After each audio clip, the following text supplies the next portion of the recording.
आज हम लोग क्लास 10 फिजिक्स का वीवीए ऑब्जेक्टिव देखने वाले हैं। और एक दो ऑब्जेक्टिव नहीं, आज हम लोग 150 ऑब्जेक्टिव पर देखने वाले हैं। और आज करने की जरूरी नहीं है, सिर्फ आप इस वीडियो में बने रहें और आप लोग खुद ब खुद 150 ऑब्जेक्टिव अपने मन से दूसरे के पास सुनाइएगा। और आज हम लोग फिजिक्स के जितने भी इंपॉर्टेंट क्वेश्चन है आज हम लोग देखने वाले हैं कि इसको हम लोग 5 मिनट में बस किस तरह हल रखेंगे। तो आप लोग इस वीडियो के अंत में सिर्फ बने रहें और आज हम लोग देखते हैं कि इसमें क्या बताया गया फिजिक्स का। तो फिजिक्स में हम लोग पढ़ते हैं कि पहला नंबर में हम लोग पढ़ेंगे अनंत। क्या पढ़ेंगे हम लोग? अनंत। एक नंबर में अनंत। और दूसरा नंबर में हम लोग पढ़ेंगे सी, जिसको हम लोग बोलते हैं वक्रता केंद्र, जिसको हम लोग क्या कहते हैं? वक्रता केंद्र।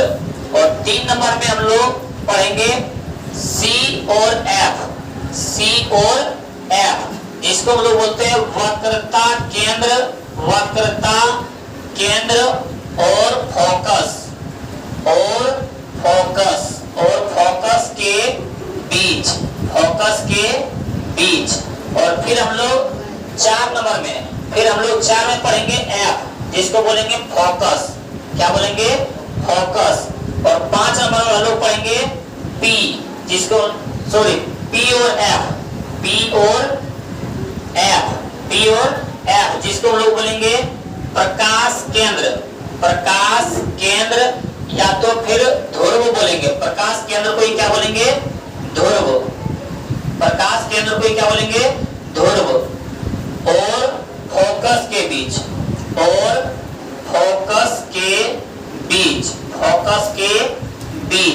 हम लोग ये बात क्या है 5 वो याद रखेंगे। ये 5 बातें याद रखेंगे कि पहला नंबर में क्या होता है? अनंत। बोलते जाना है। पहला में अनंत, दूसरा में सी जिसको बोलते हैं वक्रता केंद्र, तीसरा में सी और एफ जिसको बोलते हैं वक्रता केंद्र और फोकस के बीच, और चौथा में एफ जिसको हम लोग बोलते हैं फोकस, और 5वां में बोलते हैं पी और एफ जिसको बोलते हैं ध्रुव या तो प्रकाश केंद्र और फोकस के बीच। हम लोग ये 5 बातें याद रखेंगे। क्या रखेंगे सर? तो पहला में अनंत, दूसरा में सी, तीसरा में सी और एफ, चौथा में एफ और 5वां में पी और एफ। हम ये 5 बात याद रखेंगे। और आइए जितने भी दर्पण से और लेंस से जितने भी ऑब्जेक्टिव क्वेश्चन बनते हैं ये सब पेचीदा क्वेश्चन है। एक ही क्वेश्चन को 4-5 बार तरह के क्या घुमा के पूछ देता है। तो आइए हम लोग देखते हैं कि इसमें क्या क्या क्वेश्चन पूछता है। तो हम लोग तीनों दर्पण में आज हम लोग चलेंगे क्या क्या क्वेश्चन पूछ रहा है, क्या क्या क्वेश्चन पूछा जाएगा। तो आइए हम लोग देखते हैं क्वेश्चन को कि क्या क्वेश्चन है। क्वेश्चन यहाँ बताया जा रहा है कि क्वेश्चन हमारे पास है कि मान लीजिए अवतल दर्पण। कौन है? अवतल दर्पण।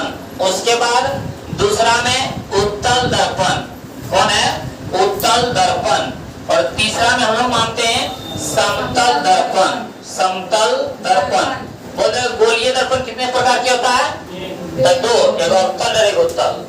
गोलीय जो होता है 2 ही प्रकार के होता है, एक अवतल और उत्तल। तो हम लोग देखते हैं कि अवतल दर्पण, उत्तल दर्पण और समतल दर्पण में इससे इतना क्वेश्चन पूछता है ऑब्जेक्टिव में कि स्टूडेंट क्या है कि भूल जाता है। स्टूडेंट भूल जाता है। इसी को हम लोग क्या है आसान तरीका से पढ़ने वाले हैं। तो अवतल दर्पण का फिगर क्या होता है? अवतल दर्पण का फिगर अंदर की तरफ बाहर की तरफ क्या होता है? रंगा हुआ आता है। बाहर की तरफ क्या होता है? अवतल दर्पण का चिन्ह है बाहर की तरफ रंगा हुआ था। और उत्तल दर्पण का जो है वो अंदर की तरफ रंगा हुआ था। और ये जो समतल दर्पण है हम लोग क्या है जो अपना घर में आईना होता है वो समतल दर्पण कहलाता है। कि हम लोग आज रखेंगे क्या? ओ से उत्तल, तो ओ से उठा हुआ तरफ दिखाई पड़ेगा। उत्तल दर्पण का किधर दिखाई पड़ेगा? उठा हुआ तरफ। ये हम लोग आज रखेंगे। उत्तल दर्पण का किधर दिखाई पड़ेगा? उठा हुआ तरफ दिखाई पड़ेगा। तो उठा हुआ तरफ दिखाई है, धसा हुआ तरफ रंगा हुआ है। तो अवतल दर्पण के क्या है? धसा हुआ तरफ दिखाई पड़ेगा। तो इसमें हम लोग का फिगर होता है, ये कहलाता है मुख्य अक्ष। ये क्या कहलाता है? ये हमारा कहलाता है मुख्य अक्ष। ये जो रेखा है ये मुख्य अक्ष कहलाता है। और यहाँ पे जो बिंदु कहलाता है वो क्या कहलाता है? हमारे पास सी। और ये जो है यहाँ पे P, और यहाँ पे इसके मध्य बिंदु में C और P के मध्य बिंदु में कहलाता है F। क्या कहलाता है? F। तो हम लोग याद रखेंगे कि C को क्या बोलते हैं? C को बोलते हैं वक्रता केंद्र। जो अभी हम बताए थे। सी को बोलते हैं वक्रता केंद्र, एफ को बोलते हैं फोकस, एफ को क्या बोलते हैं फोकस, और पी को क्या बोलते हैं ध्रुव, पी को क्या बोलते हैं ध्रुव। और भाई और सी के बाहरी भाग को अनंत, सी के बाहरी भाग को क्या बोलते हैं हम लोग अनंत, सी के बाहरी भाग को बोलते हैं हम लोग अनंत। तो ये सब बात याद रखना है। सी के बाहरी भाग को वक्रता केंद्र के बाहरी भाग को अनंत, सी को बोलते हैं वक्रता केंद्र, और सी और एफ, एगो एफ और एगो पी और एफ, हम लोग 5 जगह वस्तु रखते हैं। कितने जगह वस्तु को रख सकते हैं 5 ही जगह है। इसी में बच्चा को हमेशा कंफ्यूज करते रहता है क्वेश्चन को। तो हम लोग 5 जगह, सिर्फ इस वीडियो में आप लोग बने रहे और पूरा ऑब्जेक्टिव 150 ऑब्जेक्टिव आप लोगों को आज ना हुआ तो आप लोग कमेंट्स कीजिएगा कि ये वीडियो हम डिलीट कर देंगे। तो आप लोग सिर्फ इस वीडियो में बने रहे। हम लोग 5 जगह, कितने जगह 5 जगह, एक में अनंत, दूसरा में सी जिसको हम लोग बोलते हैं वक्रता केंद्र, तीसरा जगह रखेंगे सी और एफ के बीच, और चौथा जगह में एफ, अब पांचवा जगह हम लोग पी और एफ के बीच रखते हैं। 5 ही जगह वस्तु रखते हैं। बोल देगा कि कितने जगह वस्तु रखते हैं तो 5 जगह। कौन कौन सी जगह पे तो अनंत, दूसरा में सी, तीसरा में सी और एफ, चौथा में एफ, पांचवा में पी और एफ। ये 5 जगह ही वस्तु रखते हैं और 5 जगह वस्तु रखते हैं। तो इसमें भी इसी तरह होगा, इसमें भी क्या होगा इसी तरह होगा। इसमें भी हम लोग देखते हैं ग्राफ पा लेते हैं। तो यहाँ पे कहलाएगा सी, यहाँ पे कहलाएगा पी, और यहाँ पे कहलाएगा हमारा मध्य बिंदु पर क्या कहलाएगा ये मध्य बिंदु, सी और पी के मध्य बिंदु को बोलते हैं हम लोग एफ। तो कभी कभी ऑब्जेक्टिव में पूछ देता है कि वक्रता केंद्र और ध्रुव के मध्य बिंदु को क्या कहते हैं फोकस।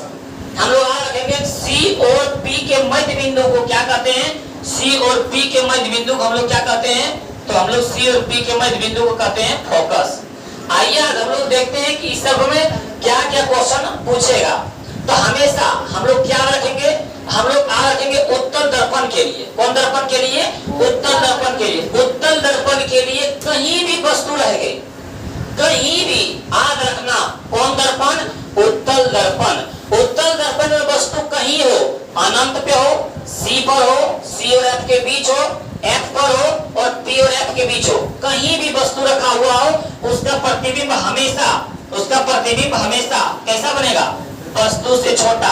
कैसा बनेगा हम लोग लिखेंगे हमेशा, हमेशा वस्तु से छोटा, वस्तु से छोटा, सीधा, वस्तु से छोटा सीधा और काल्पनिक, और वस्तु से छोटा सीधा, और हम लोग बोलेंगे काल्पनिक, क्या बोलेंगे काल्पनिक, और क्या लिखेंगे और हम लोग बोलेंगे दर्पण के पीछे, और हम लोग बोलेंगे दर्पण के पीछे, दर्पण के पीछे।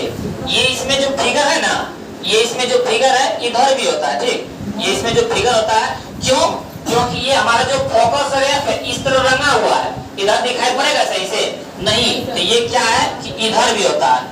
ये जो फिगर है इस तरह करके इधर भी ना हो सकते, इधर भी सी और इधर भी है। तो ये क्या है पूरा अच्छा जगह नहीं था, जिनके कारण यहाँ पे हम लोग छोटा में बना देते हैं कि उत्तल दर्पण इस तरह का होता है, उत्तल दर्पण इस तरह का, यहाँ पे पी कहलाता है, यहाँ पे सी और यहाँ पे एफ। लेकिन ये क्या है ये रंगा हुआ ये काम नहीं करेगा, एक काल्पनिक जैसा हम लोग इधर सी और एफ बना लेते हैं।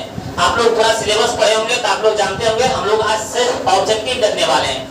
ये हमेशा हम लोग क्या रखेंगे, हम लोग आज रखेंगे कि उत्तल दर्पण क्वेश्चन में आ जाए, क्वेश्चन में यदि उत्तल दर्पण आ जाए तो हम लोग हमेशा क्या बोलेंगे, हमेशा बस यही याद रखेंगे, हमेशा बोलेंगे हमेशा दर्पण के पीछे वस्तु से छोटा सीधा और काल्पनिक बनता है। हम लोग यहाँ से एक ऑब्जेक्टिव याद रखेंगे, हम लोग यहाँ से एक ऑब्जेक्टिव क्या रखेंगे, हम लोग याद रखेंगे यहाँ से ऑब्जेक्टिव कि काल्पनिक को क्या हम लोग बोलेंगे कि काल्पनिक को ही हम लोग क्या बोलेंगे कि काल्पनिक, जो काल्पनिक होता है काल्पनिक को ही बोलते हैं सीधा, काल्पनिक को ही क्या बोलते हैं सीधा, और वास्तविक को, और वास्तविक को हम लोग क्या बोलते हैं, वास्तविक को ही बोलते हैं उल्टा।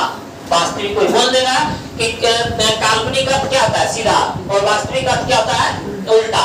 तो हम लोग बोल देगा, यहाँ से क्वेश्चन पूछेगा कि उत्तल दर्पण में जब वस्तु अनंत पर हो तो उसका प्रतिबिंब कैसा बनेगा, तो हमेशा बोलेंगे दर्पण के पीछे वस्तु से छोटा सीधा काल्पनिक। आज रखने इसको एकदम याद कर लो, बोल देगा यदि उत्तल दर्पण जब वस्तु उत्तल दर्पण में जब वस्तु सी पर हो, मतलब वक्रता केंद्र पर हो, तब उसका प्रतिबिंब कैसा बनेगा? तो हम लोग बोलेंगे हमेशा वस्तु से छोटा, सीधा और काल्पनिक, और दर्पण के पीछे कहीं भी वस्तु हो।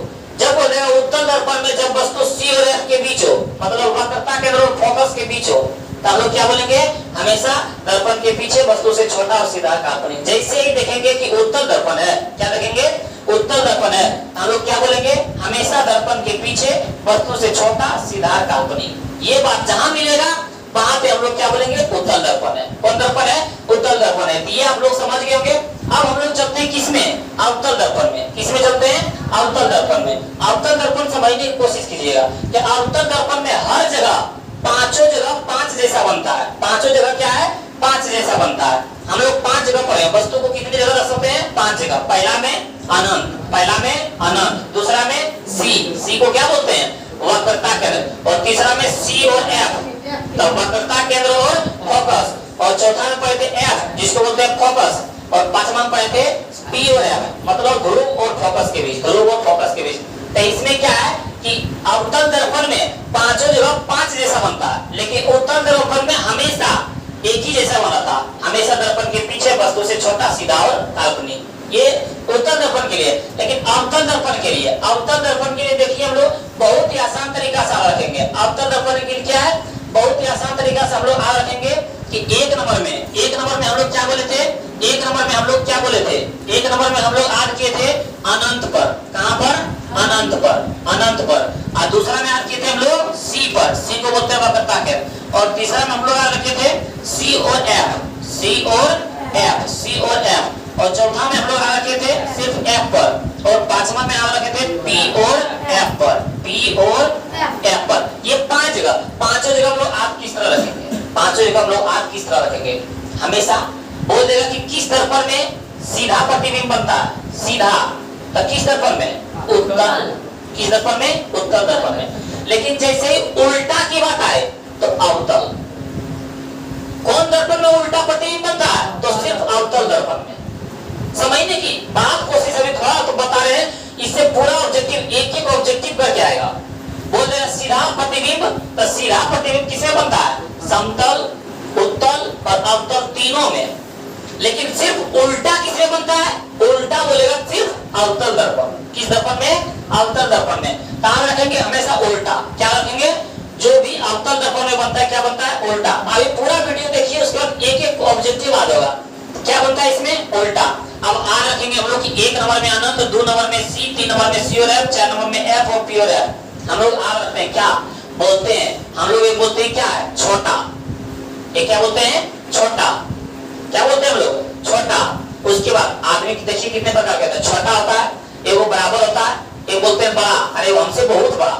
एक प्रकार के होते हैं ना। हम लोग क्या बोलते हैं कि आप हमसे छोटा है, या तो तुम हमसे छोटा है, या तो बोलता है कि ये व्यक्ति जो है ना हमसे बराबर है, या तो ये व्यक्ति हमसे बड़ा है, थोड़ा बड़ा है। और एक बोलते हैं हमसे बहुत बड़ा है। हमसे क्या है? बहुत बड़ा है। ये चार प्रकार के बात आप रखेंगे। क्या क्या बात रखेंगे? हम लोग बोलेंगे एक छोटा होता है, एक बराबर होता है, एक बड़ा होता है, और एक बहुत बड़ा होता है। चार बात। कितने बात रखेंगे? छोटा, बराबर, बड़ा, बहुत बड़ा। तो हम लोग रखेंगे सर पहला में बोले थे छोटा, तो अनंत पर बनेगा छोटा। अनंत पर बनेगा कैसा प्रतिबिंब बनेगा? छोटा। सर दूसरा में याद रखेंगे हम लोग बराबर, तो सी पर कैसा बनेगा? बराबर। सर तीसरा में याद रखेंगे हम लोग बड़ा, कैसा? बड़ा। तो सर सी और एफ के बीच में बड़ा बनेगा। और सर चौथा में रखेंगे हम लोग बहुत बड़ा, कैसा? बहुत बड़ा, बहुत बड़ा। तो हम लोग याद रखेंगे कि एफ पर कैसा प्रतिबिंब बनेगा? बहुत बड़ा। तो हम लोग कैसे याद रखेंगे? हम लोग याद रखेंगे, क्या रखेंगे कि सर हम लोग आज किए थे वस्तु कहाँ रखेगा?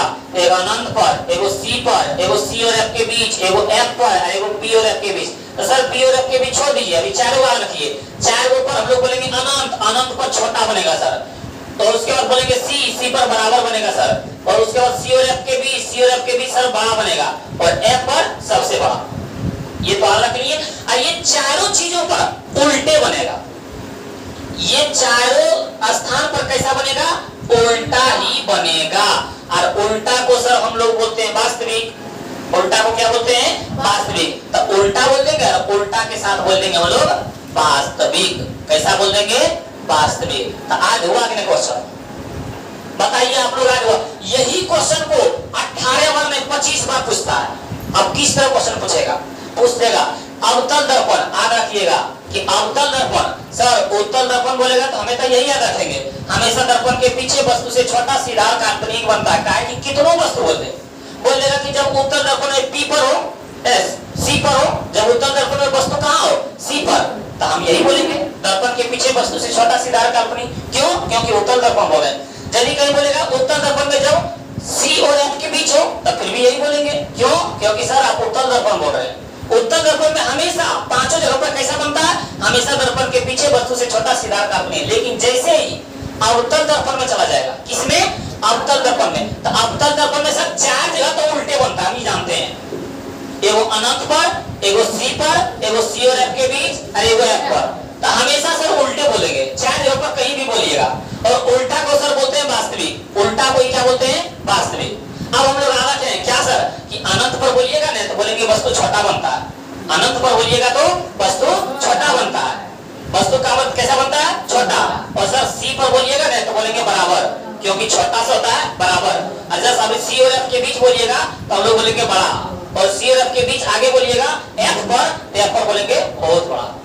तो क्वेश्चन किस तरह आएगा कि अवतल दर्पण में जब वस्तु अनंत पर हो तब प्रतिबिंब कैसा बनेगा? तब वस्तु से छोटा और उल्टा और वास्तविक, ये हम लोग याद रखेंगे। जब अवतल दर्पण में वस्तु सी पर हो तब 2 नंबर में सी आता है, तब 2 नंबर में छोटा और बराबर, 2 नंबर में बराबर आता है। तब जब सी पर हो तब बराबर बनता है, और बराबर तो उल्टा, उल्टा तो वास्तविक। जब अवतल दर्पण में सर सी और एफ के बीच, तो सी और एफ के बीच 3 नंबर में, पहला अनंत, दूसरा में सी, तीसरा में सी और एफ। तो सी और एफ के बीच में तो पहला में छोटा, दूसरा में बराबर, तीसरा में बड़ा। तो सर जब सी और एफ के बीच रखिएगा ना तो वस्तु से बड़ा प्रतीक बनेगा, और उल्टे बनेगा, वास्तविक बनेगा। और जब सर अवतल दर्पण में बोलिएगा एफ पर वस्तु है तब प्रतिबिंब कैसा बनता है? तब सर एफ पर बोल रहे हैं, मतलब अनंत, सी, सी और एफ, सर एफ 4 नंबर में, तब छोटा, बराबर, बड़ा, बहुत बड़ा, सब प्रतिबिंब सबसे बड़ा बनेगा, सबसे बड़ा, उल्टा, वास्तविक बनेगा। तो ये अवतल दर्पण में हम लोग रखेंगे, बोल देगा ये 4 जगह आज हुआ, ये 4 जगह आप लोग बताइए कि आज हुआ कि नहीं आज हुआ, सर बता देंगे। 1 नंबर में बोलेगा जब अनंत पर वस्तु हो तो छोटा बनेगा, 2 नंबर में जब वस्तु सी पर हो मतलब वक्रता केंद्र पर हो तो वस्तु बराबर बनेगा, जब 3 नंबर में सी और एफ के बीच मतलब वक्रता केंद्र और फोकस के बीच हो तब वस्तु कैसा बनेगा? बड़ा बनेगा। और जब 4 नंबर में फोकस पर हो, एफ पर हो, तो प्रतिबिंब कैसा बनेगा? वस्तु से बड़ा, और हमेशा उल्टा वास्तविक बनेगा। एक जगह अवतल दर्पण में एक जगह ऐसा है जो वस्तु सीधा बनता है, वो कहां है? पी और एफ के बीच में। वो कहां है? पी और एफ के बीच में। बोल देगा यहां से ऑब्जेक्टिव कि अवतल दर्पण में वस्तु सीधा और वस्तु से बड़ा कहां प्रतिबिंब बनता है? तो पी और एफ के बीच में। और हमेशा कैसा बन रहा है? उल्टे बन रहा है, हमेशा कैसा बन रहा है? उल्टा ही बन रहा है। तो हम लोग आज रखेंगे कि अवतल दर्पण में सीधा प्रतिबिंब बस एक ही जगह बनता है, कहां बनता है? पी और एफ के बीच में। कहां बनता है? पी और एफ के बीच में। तो हम लोग आज रखेंगे कि पी और एफ के बीच में कैसा बनता है? तो सीधा। कैसा बनता है? सीधा। और सीधा को क्या बोलते हैं? सीधा को ही बोलते हैं काल्पनिक। सीधा को ही क्या बोलते हैं? काल्पनिक। काल्पनिक सीधा को ही बोलते हैं हम लोग काल्पनिक। और यहाँ पी और एफ के बीच में रखने से कैसा प्रतिबिंब बनता है? तो वस्तु से बड़ा। कैसा प्रतिबिंब बनता है? वस्तु से बड़ा। तो हम लोग आज रखेंगे वस्तु से बड़ा सीधा काल्पनिक कहां प्रतिबिंब बनता है? तो पी और एफ के बीच में, वो भी अवतल दर्पण में। तो यहां से ऑब्जेक्टिव आप समझिएगा, बोलेगा क्या कि कौन सा दर्पण में सीधा प्रतिबिंब बनता है? कौन सा दर्पण में सीधा प्रतिबिंब बनता है? तो सीधा प्रतिबिंब बोलेगा तो तीनों में। क्यों? क्योंकि सर अवतल दर्पण में तेज का सीधा बनता है, सर उत्तल दर्पण में तो हमेशा सीधे बनता है, और समतल दर्पण जो हम लोग घर में रोज क्या है चला देते हैं तो उसमें भी सीधे बनता है कि नहीं? तो तीनों दर्पण में कैसा प्रतिबिंब बनता है? सीधा बनता है। कैसा प्रतिबिंब बनता है? सीधा। सिर्फ बोलेगा कौन सा दर्पण में प्रतिबिंब सीधा बनता है? तो तीनों दर्पण में।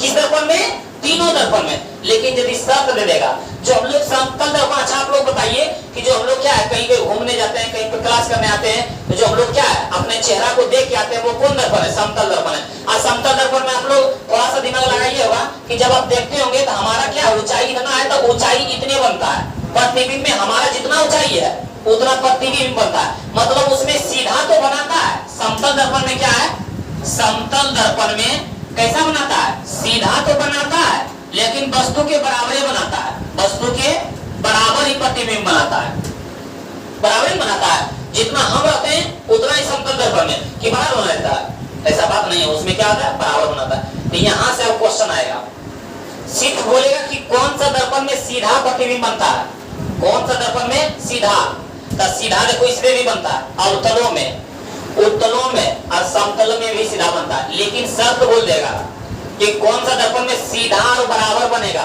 तो समतल में, समतल दर्पण में सीधा और बराबर बनता है। कौन सा दर्पण में सीधा और छोटा बनता है, तो सीधा और छोटा, सीधा और छोटा उत्तल दर्पण में। और कौन सा दर्पण में सीधा और बड़ा बनता है, सीधा और बड़ा बनता है, तो अवतल।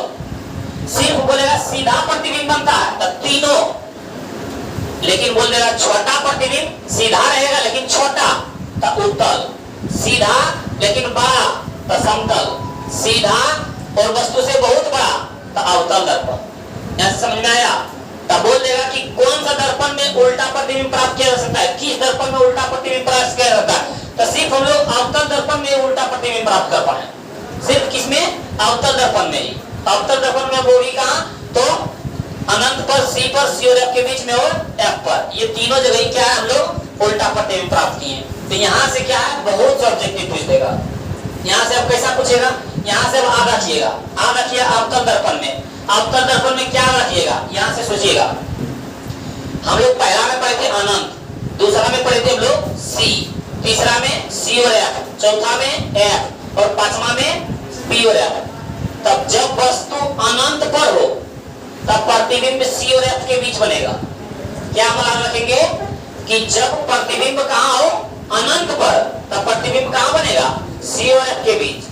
और जब प्रतिबिंब सी और एफ के बीच हो तब प्रतिबिंब बनेगा अनंत पर। कहाँ बनेगा, अनंत पर। तो ऑब्जेक्टिव में पूछेगा कि जब अवतल दर्पण में वस्तु अनंत पर हो तो उसका प्रतिबिंब कहाँ बनेगा, तो सी और एफ के बीच।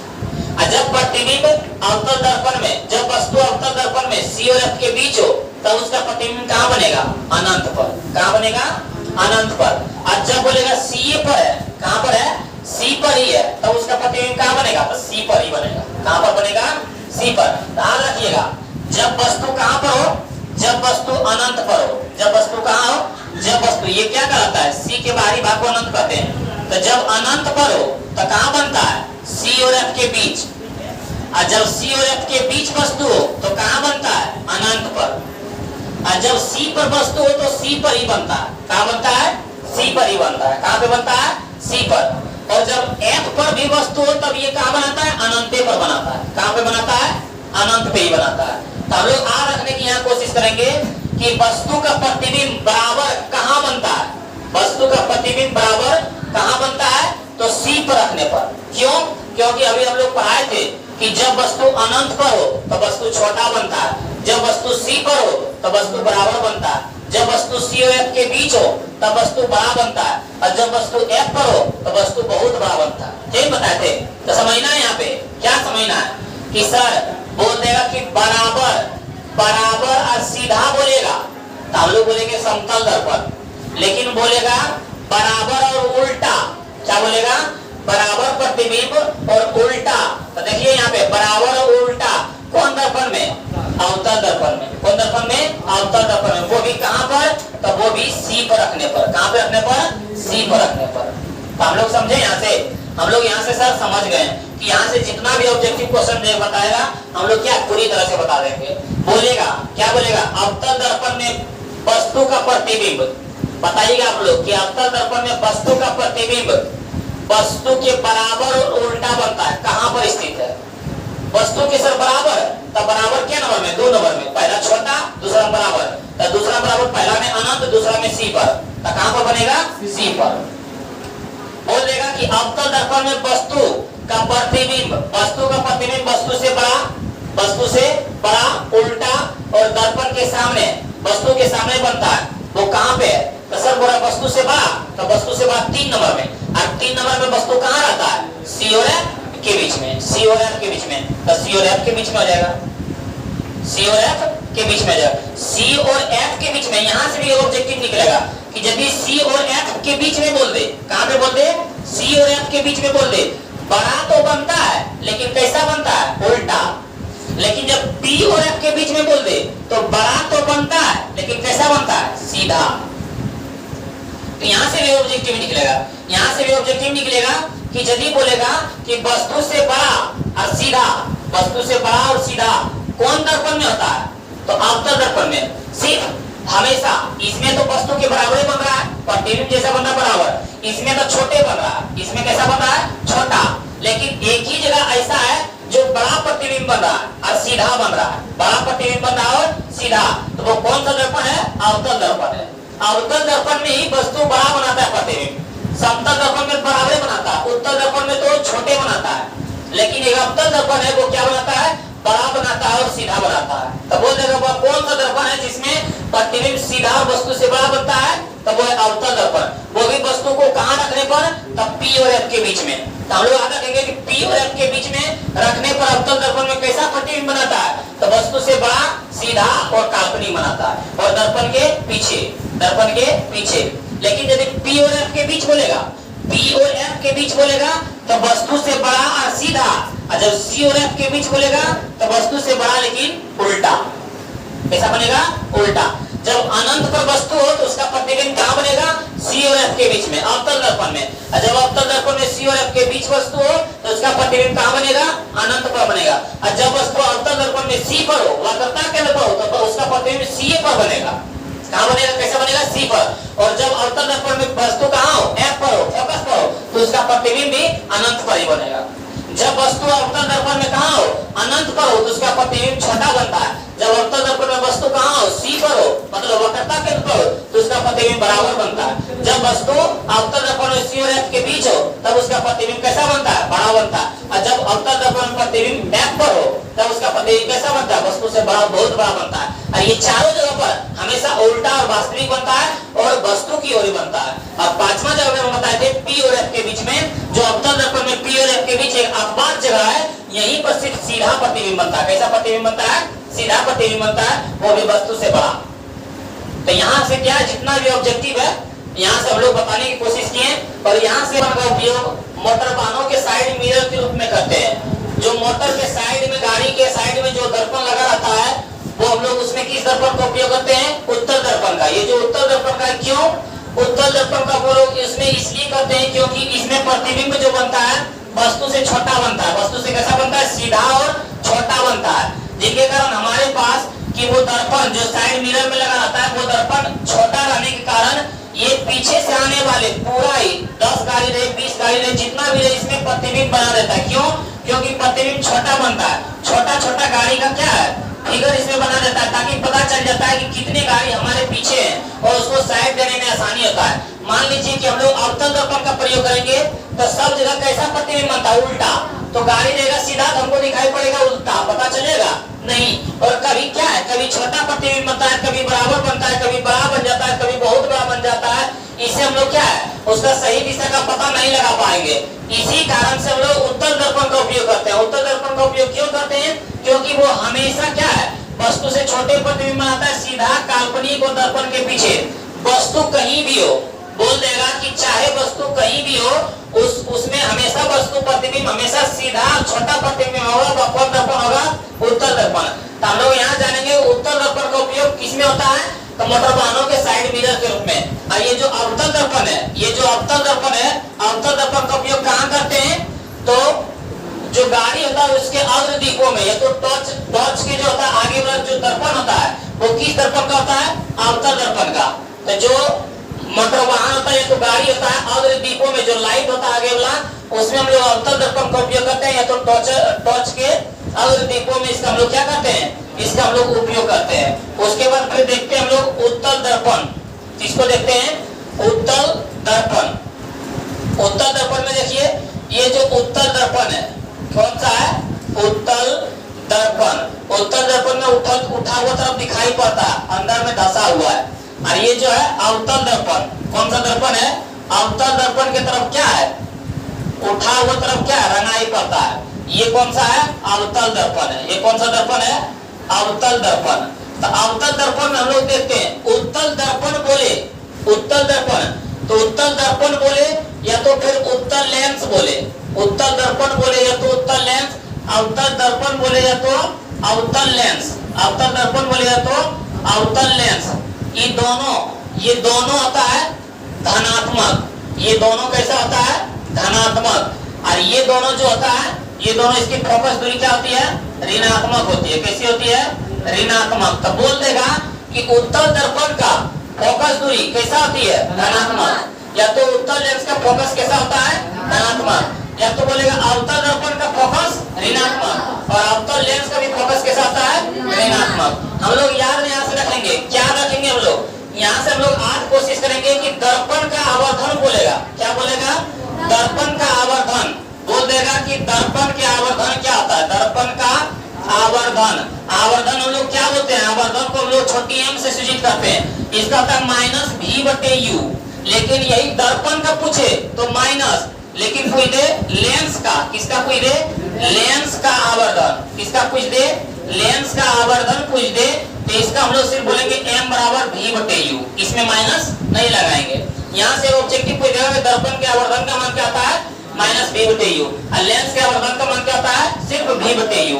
और फिर हम लोगों के पास हो सकता है क्या कि दर्पण का सूत्र, क्या पूछ सकता है कि दर्पण का सूत्र क्या होगा, दर्पण का सूत्र, तो दर्पण के सूत्र हम लोग क्या बोलेंगे 1 बटे v प्लस 1 बटे यू बराबर 1 बटे एफ। दर्पण के सूत्र में हम लोग प्लस बोलेंगे, लेकिन यही लेंस के सूत्र में, किसका लेंस का सूत्र, लेंस का सूत्र पूछ दे तो 1 बटे v माइनस 1 बटे यू बराबर 1 बटे एफ होता है। ये सब क्या है ऑब्जेक्टिव में पूछा जाता है, हमारे ऑब्जेक्टिव में बार बार क्वेश्चन पूछा जाता है। तो आइए हम लोग देखते हैं फिर पीछे से कि जो हम लोग क्या है पीछे हम लोग जा चुके हैं। तो हम लोग जो पढ़े थे अभी, क्या पढ़े थे इसमें पढ़े थे अवतल दर्पण और उत्तल दर्पण, अवतल दर्पण और उत्तल दर्पण। तो हम लोग इसका जस्ट उल्टा रखेंगे, क्या रखेंगे जस्ट उल्टा। अवतल दर्पण बोले तब उत्तल लेंस, कौन लेंस बोलेंगे उत्तल लेंस। जितना काम अवतल दर्पण में हुआ उतना काम उत्तल लेंस में होगा, और जितना काम उत्तल दर्पण में हुआ उतना काम अवतल लेंस में। उल्टा, दर्पण से लेंस में जाएंगे तो क्या हो जाएगा उल्टा। तो हम लोग जो उत्तल दर्पण में हमेशा जो वस्तु पढ़े थे, हमेशा वस्तु से छोटा सीधा काल्पनिक वो दर्पण के पीछे, तो उत्तल दर्पण तो अवतल लेंस में अपना काम पढ़ेंगे, समझ में आया ना। जस्ट उल्टा, जितना पढ़े थे हम लोग उत्तल दर्पण में उतना काम कितने अवतल लेंस में। और जितना हम लोग पढ़े थे अवतल दर्पण, अवतल दर्पण में हम लोग क्या पढ़े थे, अवतल दर्पण में हम लोग पढ़े थे यहाँ पे कि अनंत पर रखेंगे, अनंत पर रखेंगे छोटा, सी पर रखेंगे बराबर, सी और एफ के बीच रखेंगे बड़ा, और एफ पर रखेंगे वस्तु से बड़ा। उतना काम हम लोग पढ़ेंगे किसमें, उतना काम हम लोग पढ़ेंगे उत्तल लेंस में। किसमें पढ़ेंगे उत्तल लेंस में। ये सब याद रखना है, उत्तल लेंस में हम लोग पढ़ेंगे। तो ये जितना काम हम लोग उत्तल दर्पण में पढ़े थे उतना उत्तल लेंस में, और जितना उत्तल दर्पण में पढ़े थे उतना अवतल लेंस में। तो यहाँ से देखिए क्वेश्चन क्या आता है, यहाँ से बहुत ही क्वेश्चन आता है। क्वेश्चन पूछ देगा हमारे पास कि दाढ़ी बनाने के लिए या तो शेविंग करने के लिए किस दर्पण का उपयोग करते हैं, तो अवतल दर्पण का। क्यों, क्योंकि उसमें प्रतिबिंब बड़ा बनता है। या तो बोलेगा मोटर वाहन की साइड मिरर के रूप में किस दर्पण का उपयोग करते हैं, तो उत्तल दर्पण का। किस दर्पण का, उत्तल दर्पण का। बोल देगा कि किसी उत्तल दर्पण की फोकस दूरी क्या होती है, किसी उत्तल दर्पण की फोकस दूरी क्या होती है। तो हम अभी जस्ट ही बताए थे कि उत्तल दर्पण बोले या तो उत्तल लेंस बोले, उत्तल दर्पण बोले या तो उत्तल लेंस बोले, इसकी फोकस दूरी क्या होती है धनात्मक। और अवतल दर्पण बोले या तो अवतल लेंस बोले तो इसकी फोकस दूरी कैसा होती है ऋणात्मक। और फिर अगला क्वेश्चन है हमारे पास कि अगला क्वेश्चन है गोलीय दर्पण की आवर्धन, गोलीय दर्पण का, दर्पण का आवर्धन, तो गोलीय दर्पण का आवर्धन पूछ दे तो माइनस v बाई यू, लेकिन लेंस के आवर्धन पूछ दे तो v बाई यू। हम लोग सिर्फ अब क्या ऑब्जेक्टिव देखने वाले हैं, जितना आप बता चुके हैं सिर्फ ऑब्जेक्टिव देख के क्या हम लोग आंसर मानने वाले हैं। तो यदि दर्पण का आवर्धन पूछ दे minus v by u, lens का आवर्धन पूछ दे तो v बाई यू। और उसके बाद फिर हम लोग आगे क्वेश्चन में चलते हैं। बोल देगा कि दंत विशेषज्ञ मरीजों के दांत को बड़ा प्रतिबिंब देखने के लिए किस दर्पण का उपयोग करते हैं। तो बोलेगा कि जो दांत देखने वाला डॉक्टर होते हैं वो दांत को बड़ा करके देखता है तो किस दर्पण का उपयोग करता है, तो अवतल दर्पण का। क्यों?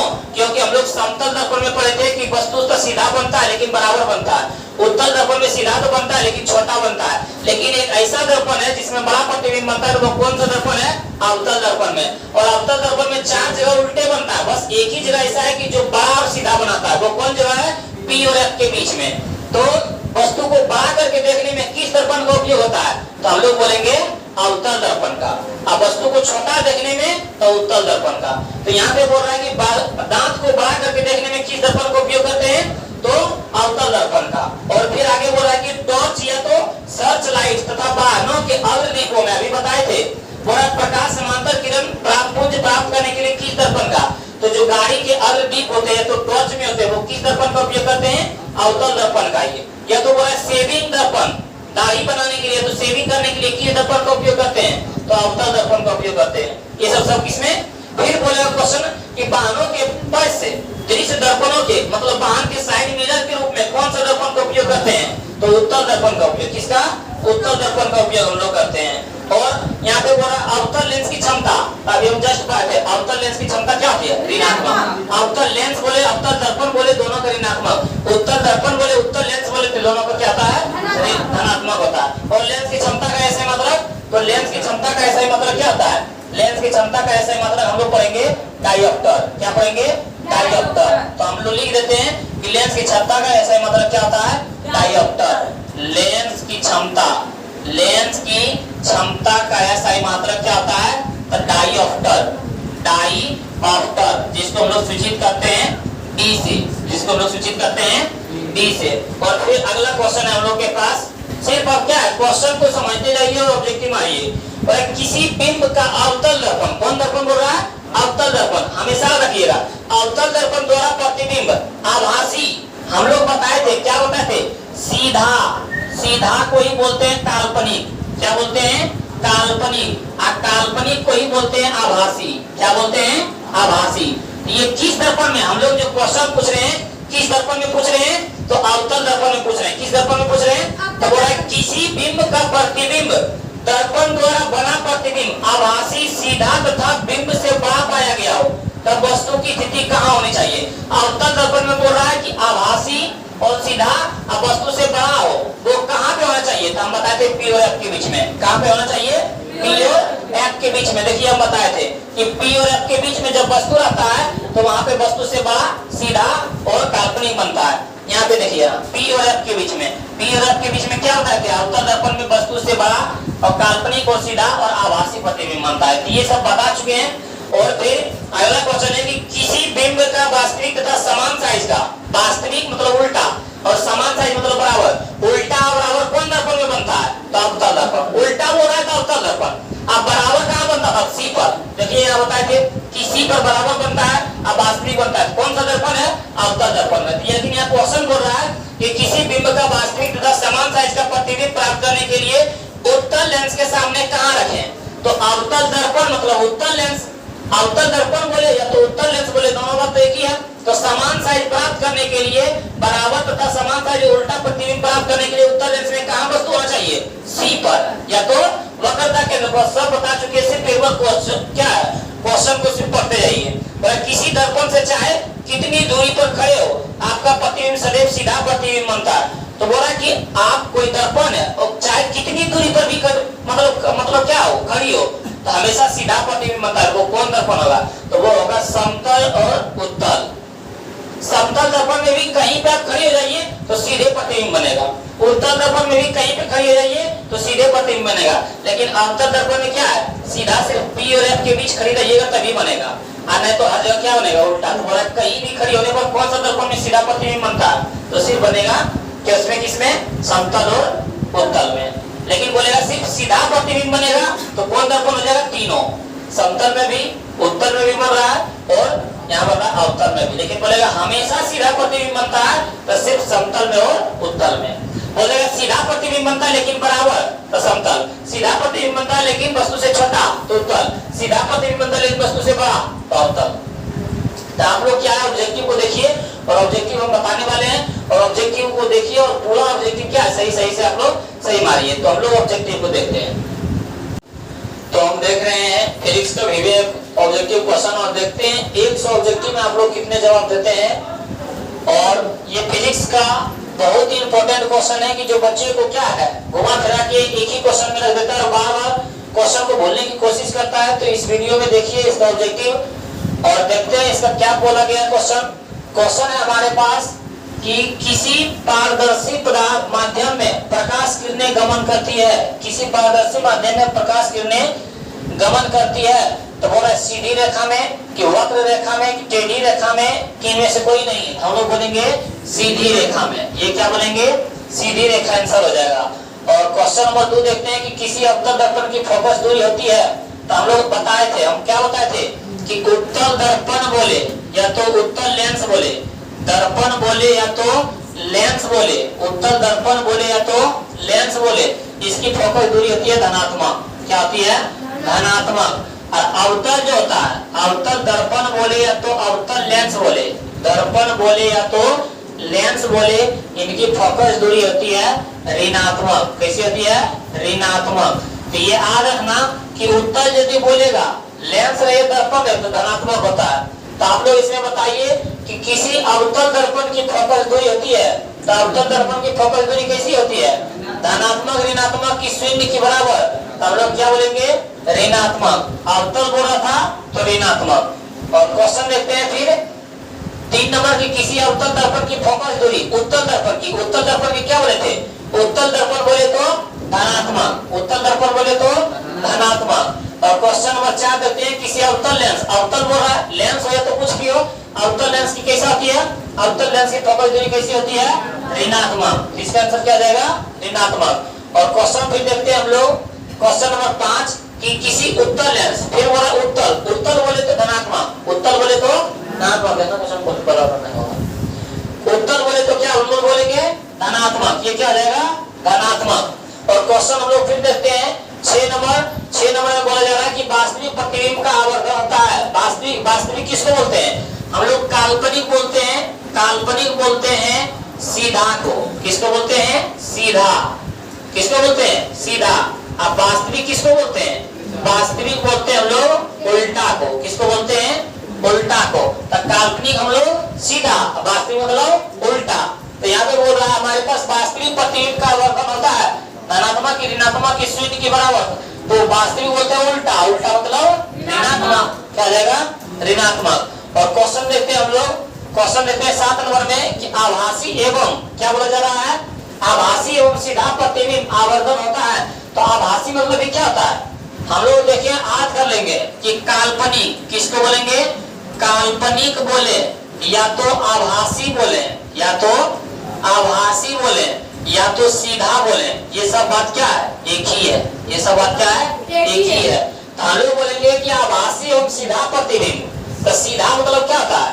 बोल रहा है कोई धनात्मक होगा, ऋणात्मक होगा, शून्य होगा, कोई नहीं। तो सीधा मतलब धनात्मक। सीधा मतलब क्या होता है? धनात्मक। और क्वेश्चन नंबर 8 देखते हैं कि गोलीय दर्पण द्वारा उत्पन्न आवर्धन क्या होता है? हम बताए थे दर्पण का आवर्धन। किसका? दर्पण का आवर्धन होता है -v/u। और लेंस का क्या होता है? लेंस का होता है सिर्फ m बराबर v/u। इसमें माइनस होता है, इसमें प्लस। दर्पण में माइनस होता है। तो बोल रहा है कि गोलीय दर्पण द्वारा उत्पन्न आवर्धन m निम्न में से कौन है? तो कौन है? m बराबर v/u, m बराबर -v/u, या तो बोल रहा है हमारे पास, या तो फिर है m बराबर u/v, कि m बराबर -u/v तो हो भी नहीं करेगा। u/v क्या है? ये होगा ही नहीं, v/u होता है। तो ये होगा नहीं। तो हमारे पास या तो ऑप्शन ए होगा या तो ऑप्शन बी होगा। तो यहाँ पे क्या बोला है? दर्पण। क्या बोला है? दर्पण। तो दर्पण क्या होता है? m बराबर -v/u। m बराबर क्या होता है? -v/u। और ये वाला किसका हो जाएगा? लेंस का। ये किसका हो जाएगा? ये हो जाएगा लेंस का। और ये हो गया आपका दर्पण का। तो यहाँ पे पूछ रहा है दर्पण, तो यहाँ हो जाएगा हमारा राइट आंसर क्या हो जाएगा? बी। राइट आंसर क्या हो जाएगा? बी। अब क्वेश्चन देखते हैं 9। क्वेश्चन नंबर 9 में बोला है कि गोलीय लेंस द्वारा उत्पन्न आवर्धन, गोलीय लेंस द्वारा उत्पन्न आवर्धन। तो लेंस बोल रहा है, क्या बोल रहा है? तो लेंस बराबर क्या बोलेंगे? m बराबर v/u। m बराबर v/u। हमारा राइट आंसर हो जाएगा ए। अब क्वेश्चन देखते हैं 10 में बोल रहा है कि नई कार्तीय चिन्ह परिपाटी के अनुसार मुख अक्ष के मुख्य अक्ष के लंबवत ऊपर की ओर प्लस वाई अक्ष की अनुदिश मापी जाने वाली दूरियां कैसी होती है समझिए। यहाँ पे समझने की कोशिश कीजिएगा। ये होता है x, ये होता है x डैश, ये होता है y, ये होता है y डैश। तो x अक्ष की ओर इसको हम लोग बोलते हैं दाएं और इसको बोलते हैं बाएं, इसको बोलते हैं ऊपर, इसको बोलते हैं नीचे।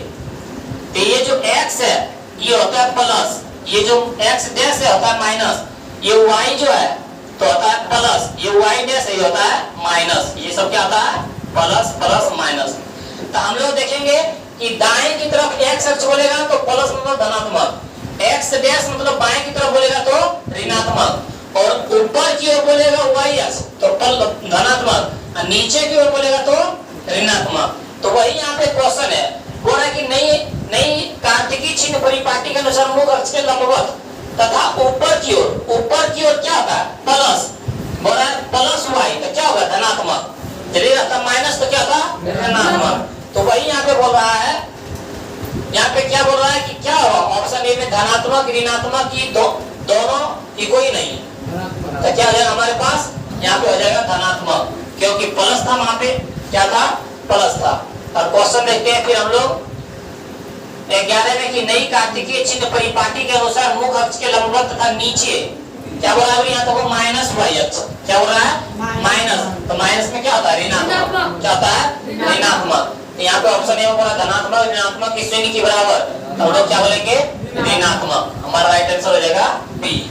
क्वेश्चन देखते हैं 12, नई कार्तिकीय चिन्ह परिपाटी के अनुसार मूल बिंदु से दाईं ओर बोला देखिए यहाँ x अक्ष मतलब प्लस बोले तो धनात्मक, हमारा राइट आंसर हो जाएगा ए बी सी डी, तो हो जाएगा हमारा ए धनात्मक, क्या जाएगा धनात्मक। और क्वेश्चन देखते हैं हम लोग 13 में कि नई आकृति है, यहाँ पे देखिए बोला माइनस x अक्ष, माइनस बोले तो ऋणात्मक, राइट आंसर हो जाएगा हमारा बी। और क्वेश्चन नंबर देखते हैं फिर 14 में बोला दंत विशेषज्ञ मरीजों के लिए दांतों को बड़ा करके प्रतिबिंब देखने के लिए किस दर्पण का उपयोग करते हैं। एकदम इंपॉर्टेंट बताते हैं कि तीनों दर्पण में सीधा बनता है, समतल में भी, उत्तल में भी और अवतल में भी, लेकिन उत्तल में सीधा बनता है लेकिन वस्तु से छोटा, समतल में सीधा बनता है लेकिन वस्तु के बराबर, और अवतल में सीधा बनता है लेकिन वस्तु से बड़ा। तो यहाँ पे देखिए बोल रहा कि दंत विशेषज्ञ मरीजों के दांत को बड़ा करके देखने में, तो बड़ा करके देखने में कौन दर्पण, तो अवतल दर्पण, कौन दर्पण हो जाएगा अवतल दर्पण, राइट आंसर हो जाएगा बी। फिर देखते हैं क्वेश्चन नंबर 15 कि टॉर्च या सर्च लाइट तथा वाहनों के अग्र दीपों में प्रकाश का समांतरण किरण को, हम बताए थे कि मोटर वाहनों की साइड मिरर के रूप में जो आईना होता है वो उत्तल दर्पण का, लेकिन जो गाड़ी के आगे अग्र दीपों में जो लाइट होता है वो होता है अवतल दर्पण का। किस दर्पण का अवतल। तो यहाँ पे बोला जा रहा है समतल, यहाँ पे क्या बोला है समतल की अवतल की उत्तल की में से सभी आ जाएगा अवतल दर्पण, कौन दर्पण अवतल दर्पण। क्वेश्चन नंबर 16 सेविंग दर्पण के रूप में दर्पण का उपयोग, सेविंग दर्पण के रूप में दर्पण का उपयोग हजामत बनाने के लिए, सेविंग करने के लिए किस दर्पण का उपयोग करते हैं अवतल दर्पण। क्यों, क्योंकि छोटा छोटा बाल होता है, इसको बड़ा करके देखने में, बड़ा प्रतिबिंब किसमें बनता है अवतल दर्पण में। तो वही बोल रहा है कि सेविंग करने है तो हजामत बनाने के लिए किस दर्पण का उपयोग करते हैं अवतल दर्पण का उपयोग करते हैं। फिर क्वेश्चन बोल रहा है हमारे पास यहाँ 17 नंबर में कि वाहनों के पश्च दृश्य दर्पणों के रूप में किस दर्पण का उपयोग करते हैं, मतलब पीछे देखने के लिए हम लोग किस दर्पण का उपयोग करते हैं समतल दर्पण। बोल रहा है कि अवतल दर्पण की उत्तल दर्पण की में से कोई नहीं, तो हो जाएगा हमारा उत्तल दर्पण, राइट आंसर क्या हो जाएगा सी। और क्वेश्चन देखते हैं हम लोग फिर 18 अवतल लेंस की क्षमता होती है, बताए थे अवतल बोले लेंस या दर्पण तो ऋणात्मक, अवतल बोले लेंस या दर्पण तो धनात्मक। तो अवतल लेंस की क्षमता कैसी होती है ऋणात्मक, कैसी होती है ऋणात्मक। यहाँ बोल रहा है धनात्मक की ऋणात्मक, हो जाएगा हमारा ऋणात्मक। और क्वेश्चन देखते हैं हम लोग 19, क्वेश्चन नंबर 19 में बोला उत्तल लेंस की क्षमता, तो उत्तल लेंस या दर्पण बोले तो धनात्मक, क्या होता है धनात्मक। और फिर हम लोग देखते हैं क्वेश्चन नंबर 20 कि लेंस की क्षमता का ऐसा ही मतलब क्या होता है, हम बताए थे न्यूटन के डायोप्टर, तो हम लोग क्या बोले थे डायोप्टर, जिसको लोग डी से सूचित करते हैं, किसे सूचित करते हैं डी से सूचित करते हैं। तो लेंस की क्षमता का ऐसा मतलब क्या होता है डायोप्टर। फिर बोल रहा है कि किसी बिंब का अवतल दर्पण द्वारा बना प्रतिबिंब, अवतल दर्पण द्वारा बना प्रतिबिंब आभासी सीधा बिंब से बड़ा पाया गया है, वस्तु की स्थिति कहाँ होनी चाहिए, हम बताए थे फिर से बता रहे हैं उत्तल दर्पण में भी सीधा बनता है, समतल दर्पण में भी सीधा बनता है, अवतल दर्पण में भी सीधा बनता है, लेकिन सब में कारण है। उत्तल दर्पण में सीधा बनता है लेकिन हमेशा वस्तु से छोटे। उत्तल दर्पण बनेगा तो बोलेंगे हमेशा दर्पण के पीछे, वस्तु से छोटा, सीधा, काल्पनिक। वस्तु को 5 जगह रखते हैं, सी पर, सॉरी अनंत पर, सी पर जिसको वक्रता केंद्र बोलते हैं, सी और एफ पर जिसको फोकस बोलते हैं, और पी और एफ पर। 5 जगह। कितने जगहों पर रखते हैं? हम लोग 5 जगहों पर रखते हैं। 1 नंबर बोलेंगे अनंत, 1 नंबर में बोलेंगे अनंत, 2 नंबर में बोलेंगे हम लोग सी जिसको वक्रता केंद्र बोलते हैं, 3 नंबर में बोलेंगे हम लोग सी और एफ के बीच, सी और एफ के बीच, सी और एफ के बीच, और 4 नंबर में बोलेंगे हम लोग एफ, और 5 नंबर में हम लोग बोलेंगे पी और एफ के बीच, पी और एफ के बीच। यही 5 जगह वस्तु रखते हैं। लेकिन बोलेगा उत्तल दर्पण किसके लिए? उत्तल दर्पण के लिए। किसके लिए? उत्तल दर्पण के लिए। तो हम लोग आ रखेंगे कि उत्तल दर्पण के लिए हमेशा वस्तु से छोटा, सीधा, काल्पनिक बनता है। बोलेगा किस दर्पण में सीधा वस्तु से छोटा प्रतिबिंब बनता है? तो उत्तल। छोटा बोलेगा तो उत्तल, और सीधा बराबर बनेगा तो समतल दर्पण, और सीधा लेकिन वस्तु से बड़ा तो अवतल दर्पण। कौन दर्पण? यहाँ पर किसी बिंब का अवतल दर्पण द्वारा बना प्रतिबिंब, आभासी मतलब भी सीधा होता है, सीधा मतलब भी सीधा, तथा बिंब से बड़ा, बिंब मतलब वस्तु से बड़ा, तब वस्तु की स्थिति कहाँ होनी चाहिए? यदि बोलता वस्तु से बड़ा किस दर्पण में पाया जाता है? तो अवतल दर्पण में। लेकिन ये नहीं बोला वस्तु की स्थिति कहाँ होनी चाहिए? जब हम लोग प्रतिबिंब आभासी सीधा बिंब से बड़ा पाएंगे तो वस्तु की स्थिति कहाँ होनी चाहिए? तो हम लोग उत्तल दर्पण में क्या पढ़े थे कि वस्तु ये 5 जगह कहीं भी हो, उसका हमेशा क्या पढ़े थे कि दर्पण के पीछे, क्या पढ़े थे? दर्पण के पीछे वस्तु से छोटा, सीधा और काल्पनिक, सीधा और काल्पनिक बनता है। लेकिन जो अवतल दर्पण होता है, ये 5 जगह 5 जैसा बनता है। हम बताए थे अनंत पर बोले तो छोटा, अनंत पर बोले तो छोटा, सी पर बोले तो बराबर, सी पर बोले तो बराबर, सी और एफ के बीच बोले तो बड़ा, और पी एफ पर बोले तो बहुत बड़ा। क्या होता है? बहुत बड़ा। और ये चारों जगह कैसा बनता है? ये चारों जगह उल्टा बनता है। और उल्टा को क्या बोलते हैं? वास्तविक। उल्टा को क्या बोलते हैं? वास्तविक। लेकिन एगो पी और एफ ऐसा जगह है कि यहीं पर सीधा बनता है। यहीं पर कैसा बनता है? सीधा बनता है। कैसा बनता है? सीधा और काल्पनिक। सीधा कोई बोलते हैं काल्पनिक, और वस्तु से बड़ा बनता है। कैसा बनता है? वस्तु से बड़ा बनता है। ये सब याद रखने के बाद है कि अवतल दर्पण में एक ही जगह ऐसा है जो पी और एफ के बीच में कैसा बनता है? सीधा बनता है। कैसा बनता है? पी और एफ के बीच में कैसा बनता है? सीधा बनता है। बोल देगा सीधा, काल्पनिक और वस्तु से बड़ा, आभासी, सीधा और वस्तु से बड़ा कहाँ बनता है? तो पी और एफ के बीच में। कहाँ पर बनता है? पी और एफ के बीच में। बोल देगा पी और एफ के बीच में अवतल दर्पण में कैसा प्रतिबिंब बनता है? सीधा, काल्पनिक और वस्तु से बड़ा। याद रखना। हम लोग याद रखेंगे कि छोटा कहाँ बनता है? अनंत पर। बराबर कहाँ बनता है? सी पर, जिसको वक्रता केंद्र बोलते हैं, या तो फोकस दूरी के दुगनी दूरी भी बोलते हैं। फोकस दूरी को दुगनी दूरी भी बोलते हैं। बड़ा कहाँ बनता है? सी और एफ पर। बड़ा कहाँ बनता है? और बहुत बड़ा कहाँ बनता है? एफ पर। बहुत बड़ा कहाँ बनता है? एफ पर। यहाँ भी देखिए वो क्या बोल रहा है कि वस्तु से बड़ा, और यहाँ भी वस्तु से बड़ा। लेकिन सी और एफ के बीच में कैसा बनता है? उल्टा। कैसा बनता है? उल्टा। लेकिन पी और एफ के बीच में कैसा बनता है? सीधा। हम लोग यही याद रखेंगे कि वस्तु से बड़ा लेकिन उल्टा, तो सी और एफ के बीच में, लेकिन वस्तु से बड़ा लेकिन सीधा, तो पी और एफ के बीच में। यहाँ सीधा और वस्तु से बड़ा बोल रहा था, तो कहाँ बनेगा?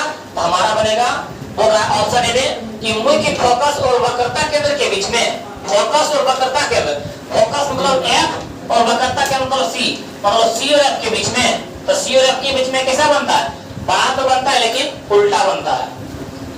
लेकिन यहाँ पे बोला फिर कि वक्रता केंद्र पर नहीं, वक्रता केंद्र किसको बोलता है? सी। तो सी पर तो बनता है बराबर। कैसा बनता है?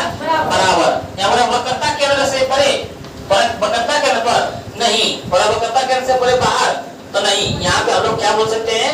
यहाँ पे बोल सकते हैं ध्रुव और मुख्य फोकस के बीच। ध्रुव बोलते हैं पी और मुख्य फोकस बोलते हैं एफ।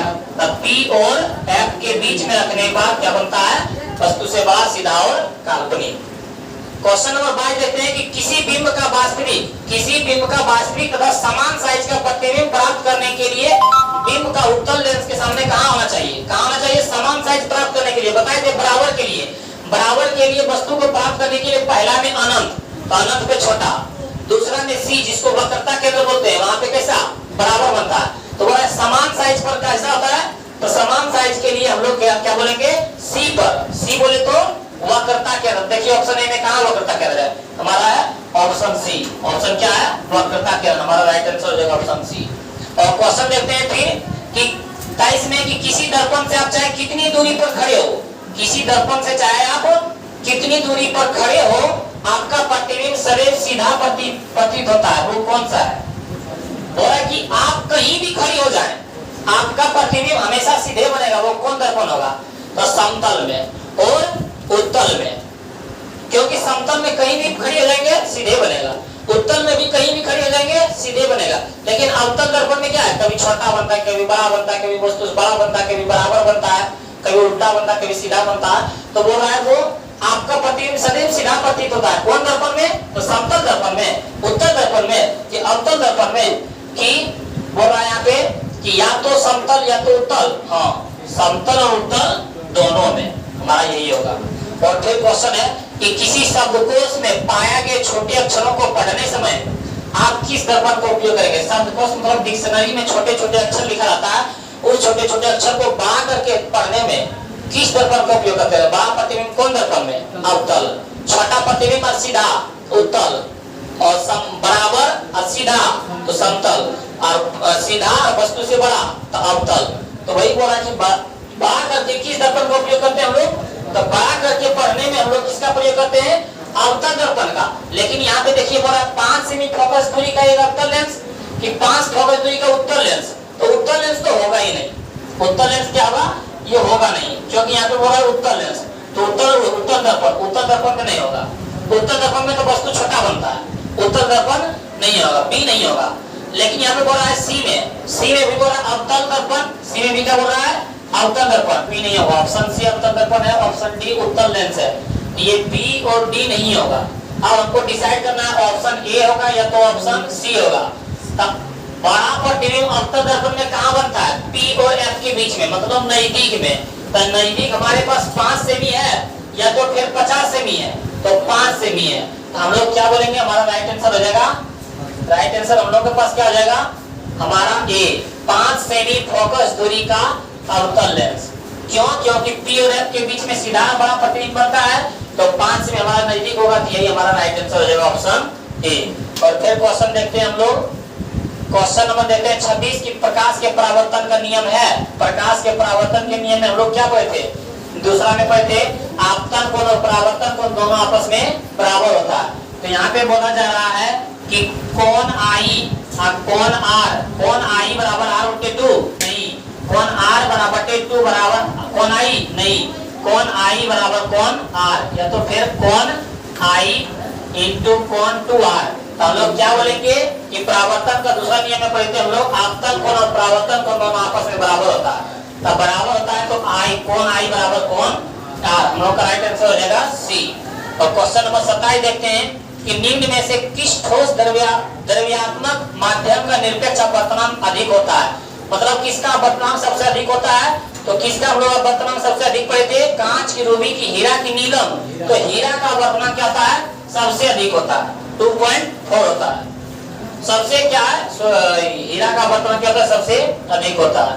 और क्वेश्चन देखते हैं हम लोग फिर 28 के दौरान प्रकाश के अपवर्तन का कारण है, प्रकाश का अपवर्तन किस कारण से होता है, तो प्रकाश की चाल के परिवर्तन के कारण। हम लोग बोले थे ना प्रकाश के अपवर्तन कि जब कोई प्रकाश किरण एक माध्यम से दूसरे माध्यम में प्रवेश करता है तो वो अपने पथ से विचलित रहता है, इसी घटना को प्रकाश के अपवर्तन कहते हैं। तो अपने प्रकाश में क्या है, चाल के परिवर्तन के कारण।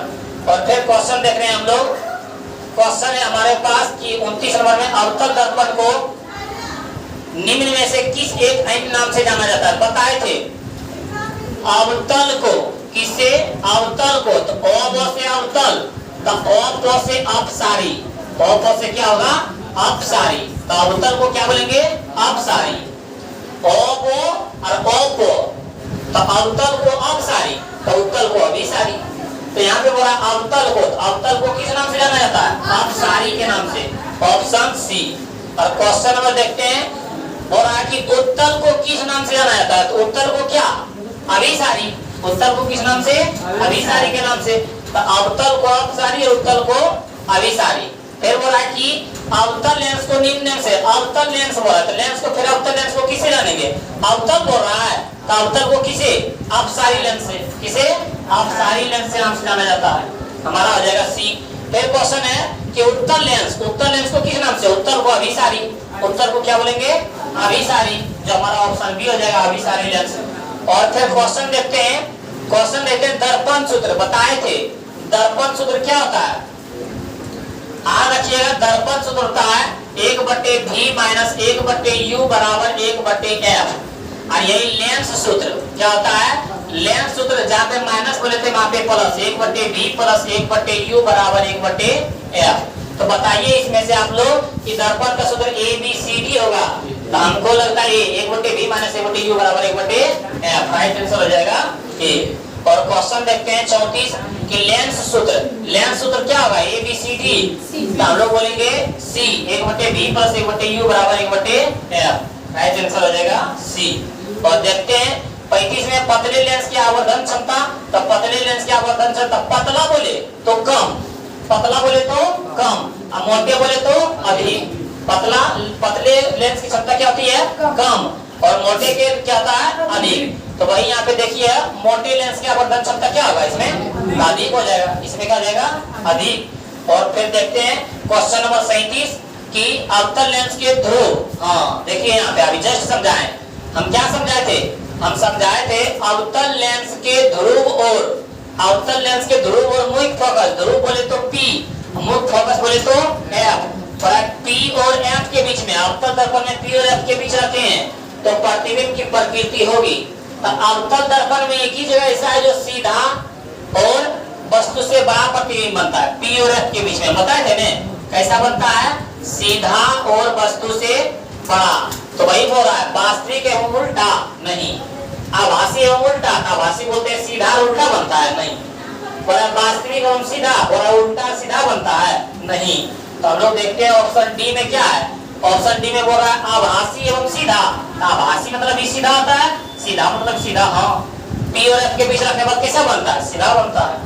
तो क्वेश्चन देखते हैं हम लोग 38, उत्तल लेंस को प्रकाशीय केंद्र, हम बोले थे उत्तल लेंस तब कौन दर्पण? अवतल दर्पण। उत्तल लेंस बोले, उत्तल लेंस बोले तो कौन दर्पण होगा? अवतल दर्पण। कौन दर्पण होगा? अवतल दर्पण। तो उत्तल लेंस को हम नहीं मानते हैं, हम मानते हैं अवतल दर्पण। उत्तल लेंस लिखा है तो अवतल दर्पण का प्रकाशीय केंद्र, प्रकाशीय केंद्र मतलब P, प्रकाशीय केंद्र मतलब P, और मुख्य फोकस मतलब F। अभी जस्ट इसके ऊपर क्वेश्चन बताए थे, P और F के बीच में रखे बिंदु का प्रतिबिंब प्रकृति होती है, कैसा होता है? वास्तविक एवं उल्टा नहीं। यहाँ पे रखने वाला सीधा बनता है, वस्तु से बड़ा बनता है। कैसा बनता है? सीधा वस्तु से बड़ा। ऑप्शन में वास्तविक एवं सीधा, वास्तविक में उल्टा सीधा बनता है, नहीं। आभासी एवं उल्टा नहीं, आभासी एवं सीधा। ये हमारा क्या आ जाएगा? राइट आंसर हो जाएगा। और क्वेश्चन नंबर देखते हैं फिर 39 की अवतल दर्पण के मुख्य फोकस पर रखे बिंब की प्रकृति की स्थिति। अवतल दर्पण, अवतल दर्पण के मुख्य फोकस पर रखे बिंब की प्रकृति की स्थिति। फोकस पर बोल रहा है, फोकस पर F पर रखेगा तो कैसा बनेगा?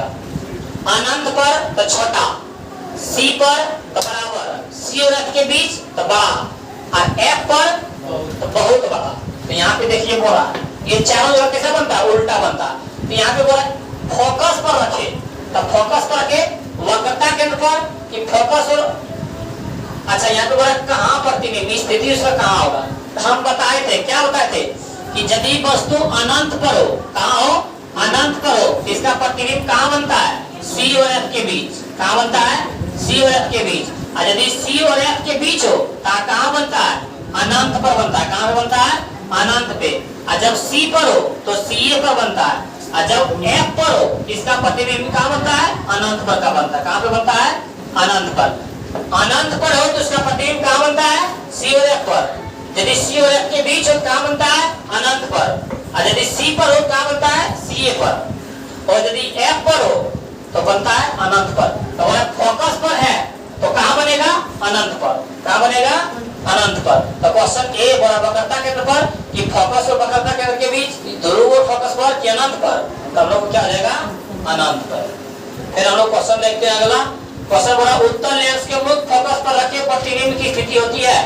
भाई उत्तल लेंस बोले तो अवतल दर्पण, अवतल दर्पण के फोकस पर है, फोकस कहाँ आता है, फोकस बोले एफ, तो प्रतिबिंब कहाँ बनेगा अनंत पर, कहाँ बनेगा अनंत पर।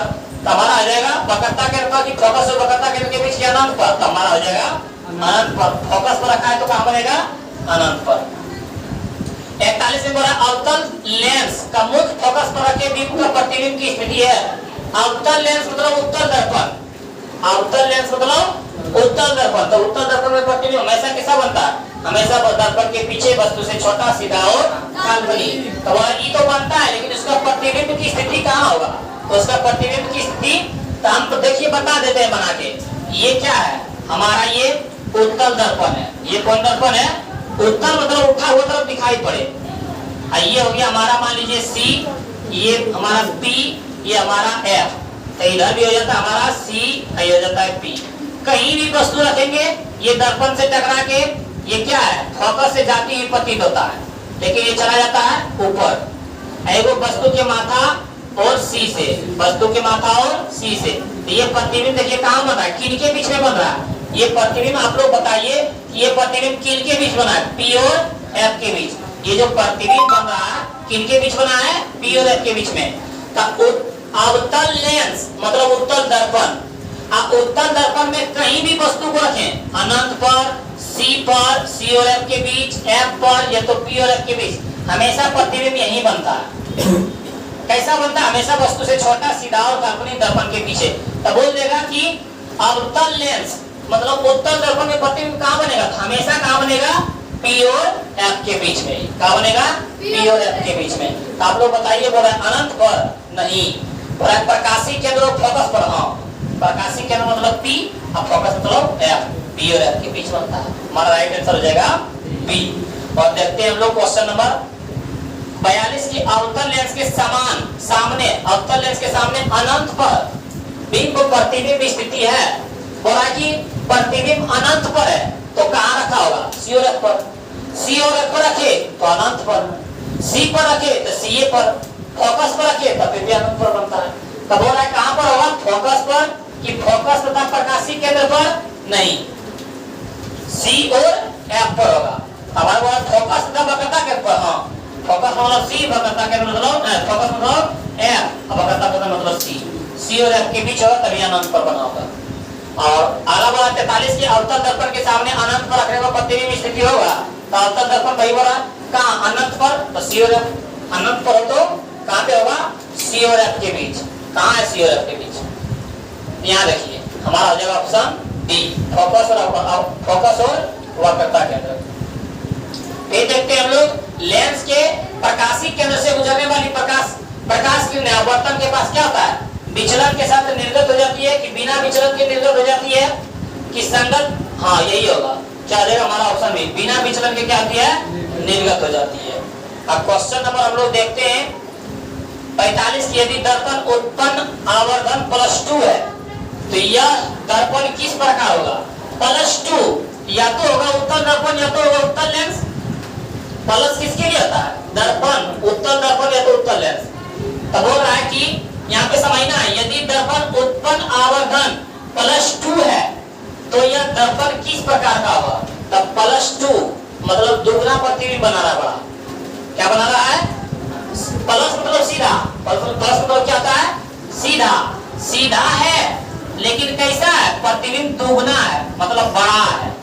और सीधा बड़ा प्रतिबिंब किसे बनता है, अवतल दर्पण में बनता है ना। सीधा छोटा और उत्तल दर्पण में, सीधा बराबर समतल दर्पण में, सीधा बड़ा अवतल दर्पण। तो प्लस मतलब सीधा और 2 मतलब दुगना बड़ा है, तो किसमें, कौन दर्पण में बनता है, तो अवतल दर्पण में। तो समतल दर्पण की अवतल दर्पण हमारा हो जाएगा बी, अवतल दर्पण। फिर हम लोग देखते हैं क्वेश्चन नंबर 46 कि यदि दर्पण द्वारा उत्पन्न आवर्धन -2 क्या हो, -2 मतलब बहुत, माइनस मतलब क्या होता है, छोटा, माइनस मतलब छोटा, अब आधा, 2 मतलब आधा, छोटा बना है लेकिन आधा, प्रतिबिंब दर्पण होगा, मतलब छोटा बना रहा है। अब क्या है, छोटा बना रहा है, बहुत आधा बना रहा है, तो वह कौन दर्पण होगा? समतल दर्पण, उत्तल दर्पण, अवतल दर्पण, इनमें से कोई नहीं। तो छोटा दर्पण कौन बनाता है? उत्तल दर्पण। तो हो जाएगा इसमें उत्तल दर्पण। फिर बोला जा रहा है यदि किसी दर्पण द्वारा उत्पन्न आवर्धन क्या है? 1/4 है, प्लस है 1/4, तो वह दर्पण होगा 1/4, मतलब 1 के 4 भाग छोटा, आधे मतलब 4 भाग है। तो 4 भाग किसमें होता है? छोटा किसमें बनता है? समतल में कि अवतल में? उत्तल में। उत्तल में। किसमें होता है? उत्तल दर्पण में। उत्तल दर्पण में छोटा प्रतिबिंब होता है। इनमें से कोई नहीं, वो बोला था 48 में बोल रहा है कि यदि किसी दर्पण द्वारा उत्पन्न आवर्धन m बराबर -1 है, m बराबर क्या है? -1 है, तो बिंब की स्थिति होगा, समझना। यहाँ पे माइनस क्या बोला जा रहा है? यहाँ पे बोला जा रहा है माइनस। माइनस मतलब होता है उल्टा। क्या होता है? उल्टा। और 1 मतलब बराबर। 1 मतलब बराबर, मतलब जितना वस्तु है उतना प्रतिबिंब है। जितना वस्तु है उतना, तो उल्टा बराबर प्रतिबिंब कहाँ बनता है? अवतल दर्पण में। कहाँ पर रखने पर? C पर। बताए अनंत पर छोटा, और वक्रता के ऊपर बराबर, और C और F के बीच में बड़ा, F पर बहुत बड़ा। तब बोला उल्टा है लेकिन बराबर है, वो कहाँ पे होना चाहिए? स्थिति इसका बोल रहा है। बोल रहा कौन दर्पण? अवतल दर्पण। लेकिन बोला इसकी स्थिति कहाँ पे है? तो उसकी स्थिति हम लोग क्या बोलेंगे? हम लोग बोलेंगे अवतल दर्पण के फोकस पर। ना, फोकस पर तो नहीं होगा, वक्रता के पर होगा। उत्तल दर्पण के फोकस पर नहीं, उत्तल दर्पण के वक्रता के, उत्तल दर्पण नहीं, अवतल दर्पण। अवतल दर्पण के वक्रता के पर। ऑप्शन हो जाएगा डी। क्वेश्चन नंबर आगे बढ़ते हैं। बोला है कि यदि किसी लेंस की क्षमता 1 डी हो, क्या हो? 1 डी हो, तो इसकी लेंस की फोकस दूरी 1 डायोप्टर बराबर कितना होता है? 100 सेमी। 1 डायोप्टर बराबर कितना होता है? 100 सेमी। यदि बोल देता 2 डायोप्टर तो 50 सेमी, क्योंकि 2 का में 100 के रन में 50। यदि बोल देता 5 डायोप्टर तो 50 में 100 के रन में 20 रन में। यदि बोल देता 10 डायोप्टर तो कितना होता फोकस दूरी? 100 सेमी होता। कितना होता? 100 सेमी। ये समझ में आया? 1 डायोप्टर में 100 सेमी, तो 2 डायोप्टर में 50 सेमी होगा। 5 डायोप्टर में तो 50 में 100 के रन में 20 रन। 10 डायोप्टर मतलब 10 का में 100 के रन में 10 रन। तो इसका बता सकते हैं 49 नंबर में क्या आ जाएगा? डी। हमारा ऑप्शन क्या आ जाएगा? डी। ऑप्शन डी हमारा क्या आ जाएगा? राइट आंसर हो जाएगा। हम लोग पढ़ते हैं अगले क्वेश्चन की तरफ। बोल रहा है हमारे पास कि निर्गत किरण और अभिलंब के बीच के बने कोण को क्या कहते हैं? निर्गत किरण और अभिलंब के बीच के कोण के बने क्या कहते हैं? निर्गत कोण। क्या कहते हैं? निर्गत कोण। क्या कहते हैं? निर्गत कोण। मान लीजिए ये है, ये आपतित किरण, ये कौन किरण है? आपतित किरण। ये आपतित किरण, ये परावर्तित किरण। ये कौन है? परावर्तित किरण। और बीच में लंब है। ये जो कोण बन रहा, ये जो कोण बन रहा है, ये आपतन कोण हो गया। कौन कोण हो गया? आपतन कोण। और ये कौन कोण हो गया? परावर्तन कोण। ये कौन हो गया? परावर्तन कोण। लेकिन यहाँ पे लंब है, निर्गत की हो जाए। ये जो कोण बन रहा है, ये निर्गत किरण जो नीचे चला जाए, ये जो कोण बन रहा है वो कौन है? निर्गत कोण है। ये कौन है? निर्गत कोण। तो अभिलंब और निर्गत कोण से बना कोण को क्या कहते हैं? निर्गत कोण। तो बोला अभिलंब के बीच कोण और निर्गत के बीच में क्या बनता है? निर्गत कोण। निर्गत किरण है तो निर्गत किरण, आपतित किरण है तो आपतन कोण, परावर्तित किरण है तो परावर्तन कोण। तो आप लोग एक बार जवाब दीजिए कि 50 ऑब्जेक्टिव अभी तक बता चुके हैं। आप लोग 50 में से कितना सही जवाब दे चुके हैं? और हम लोग आते हैं क्वेश्चन नंबर 11 की तरफ। जिस लेंस की मध्य तल उभरा हुआ हो वह लेंस होगा।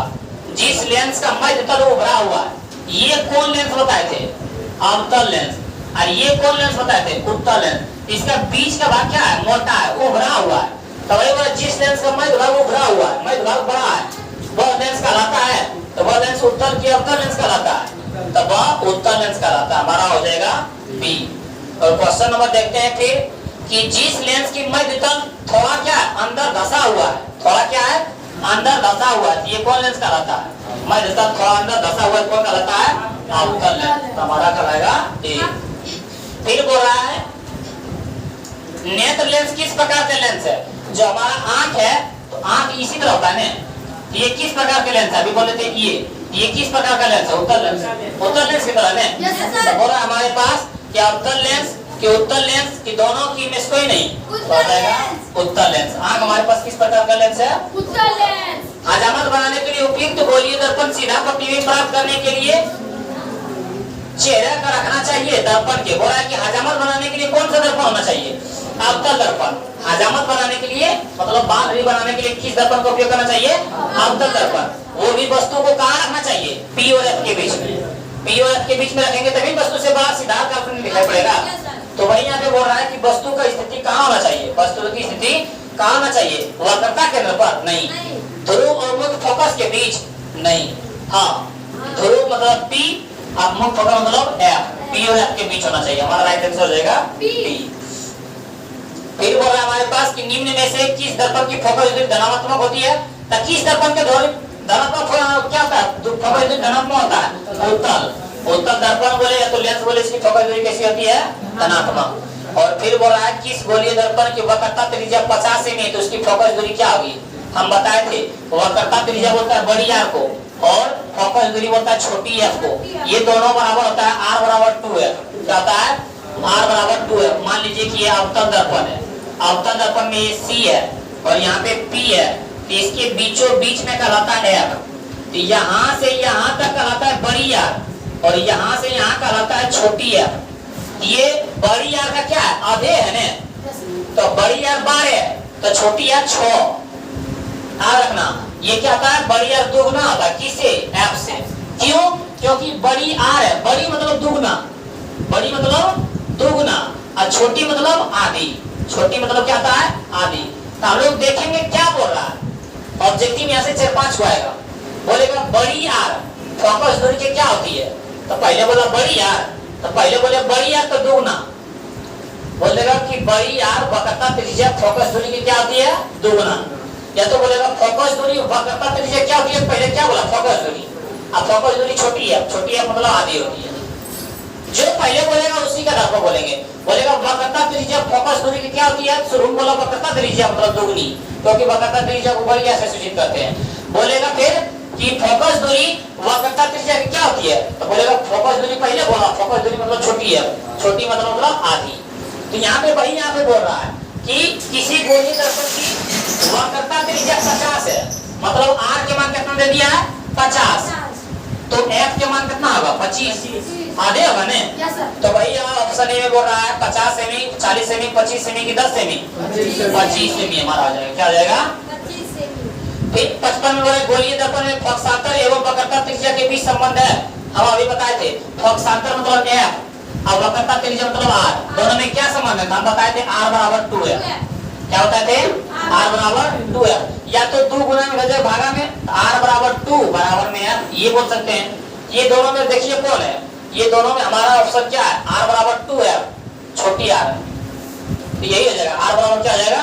2f। ये क्या हो जाएगा? आर बराबर 2f। या तो f बराबर r बटे 2 ये भी हो जाएगा। ये दोनों हमारा क्या हो जाएगा?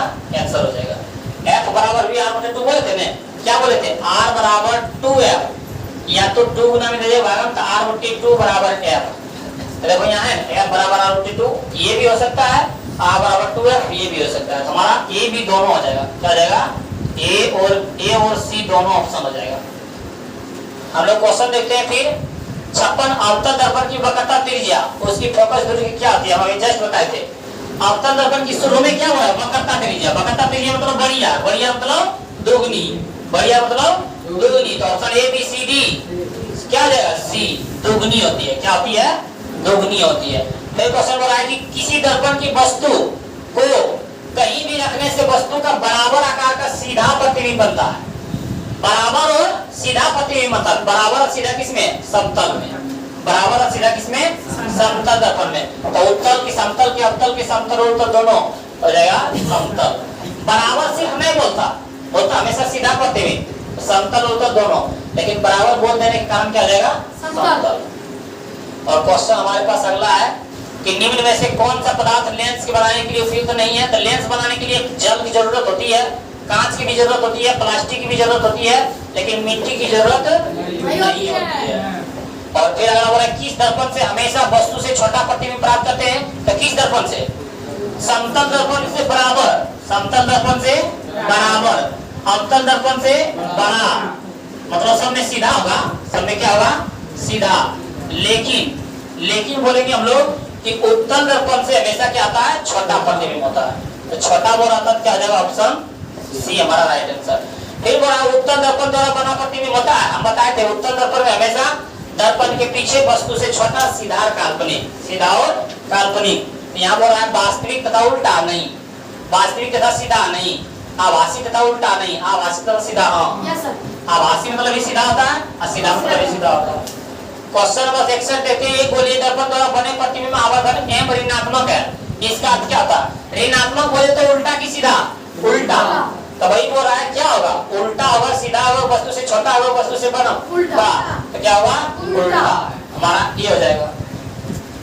और फिर देखते हैं क्वेश्चन नंबर देखते हैं 62 कि किसी उत्तल लेंस की फोकसांतर 50 सेमी है, उत्तल लेंस की फोकसांतर कितना है, 50 सेमी है, इसकी क्षमता होगा, बताए थे क्षमता बोले तो डी, 50 सेमी है तो 50 कम 100 के में 2 तो 2D हो जाएगा यहाँ। लेकिन अब याद रखना उत्तल लेंस, उत्तल बोले लेंस या दर्पण तो उसके लिए प्लस, लेकिन अवतल बोले तो हमारा राइट आंसर हो जाएगा डी।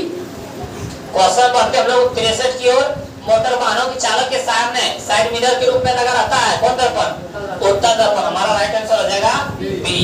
फिर हम लोग बढ़ते हैं क्वेश्चन नंबर 64 की ओर, कि किस दर्पण से वस्तु का बड़ा प्रतिबिंब बनता है, कौन दर्पण से वस्तु का बड़ा प्रतिबिंब बनता है, तो अवतल, इससे बनता है छोटा, समतल से बराबर, अवतल से बड़ा।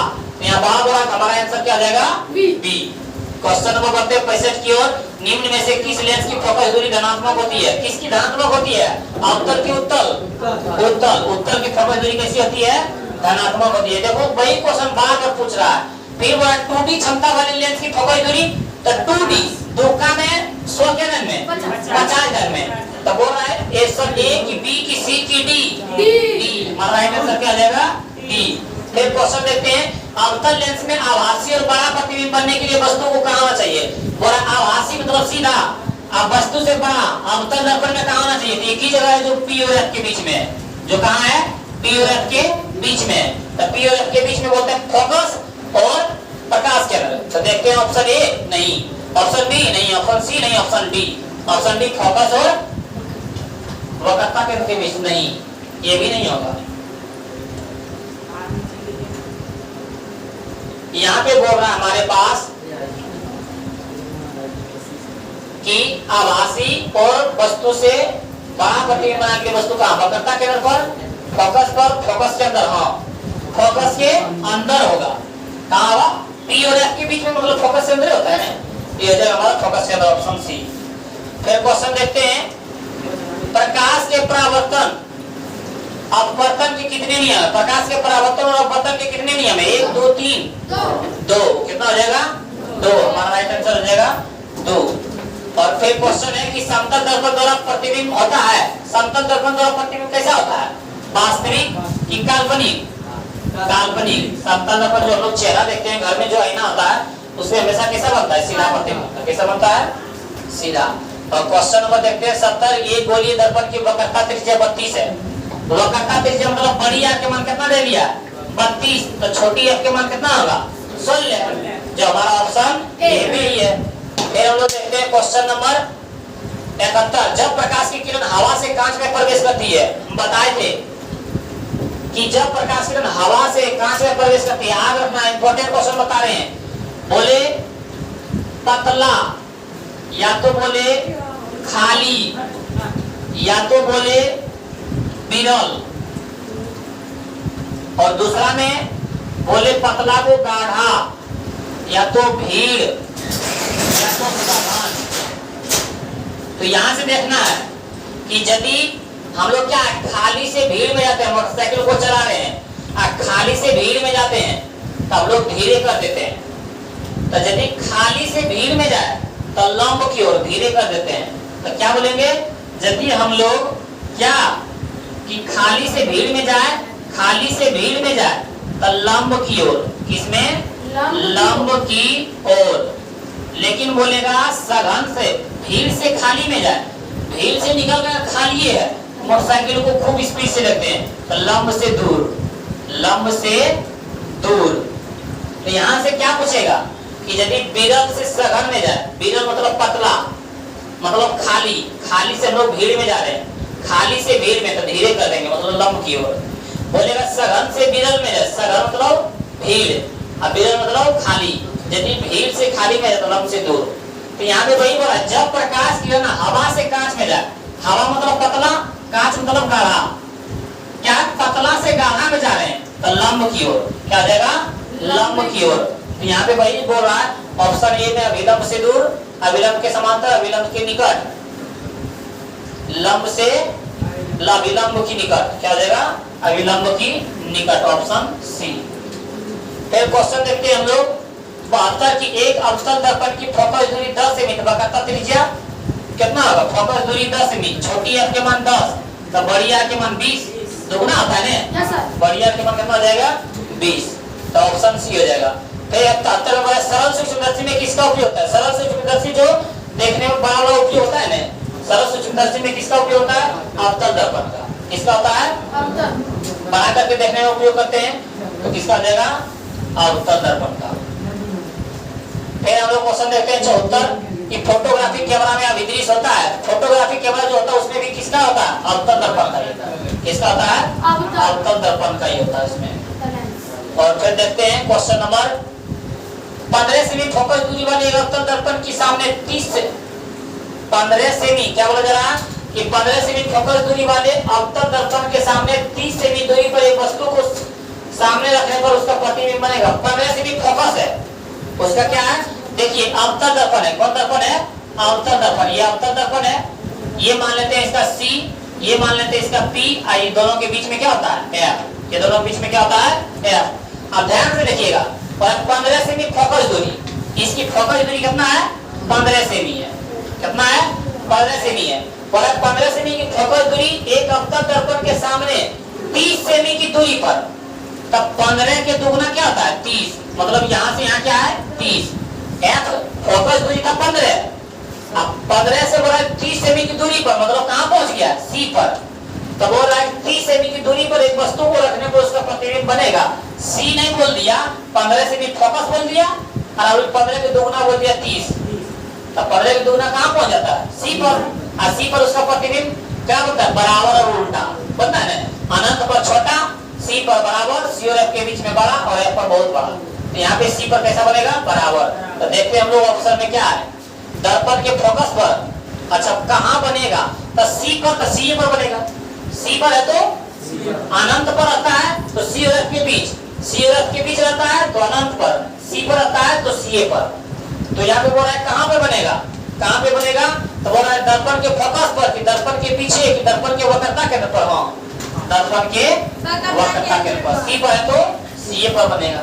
फिर क्वेश्चन देखते हैं लोग उत्तल दर्पण का उपयोग होता है, कहाँ होता है उत्तल दर्पण का उपयोग, चेहरा देखने में वाहन के साइड मिरर के रूप में, तो वाहन के साइड मिरर के रूप में उत्तल दर्पण का उपयोग होता है।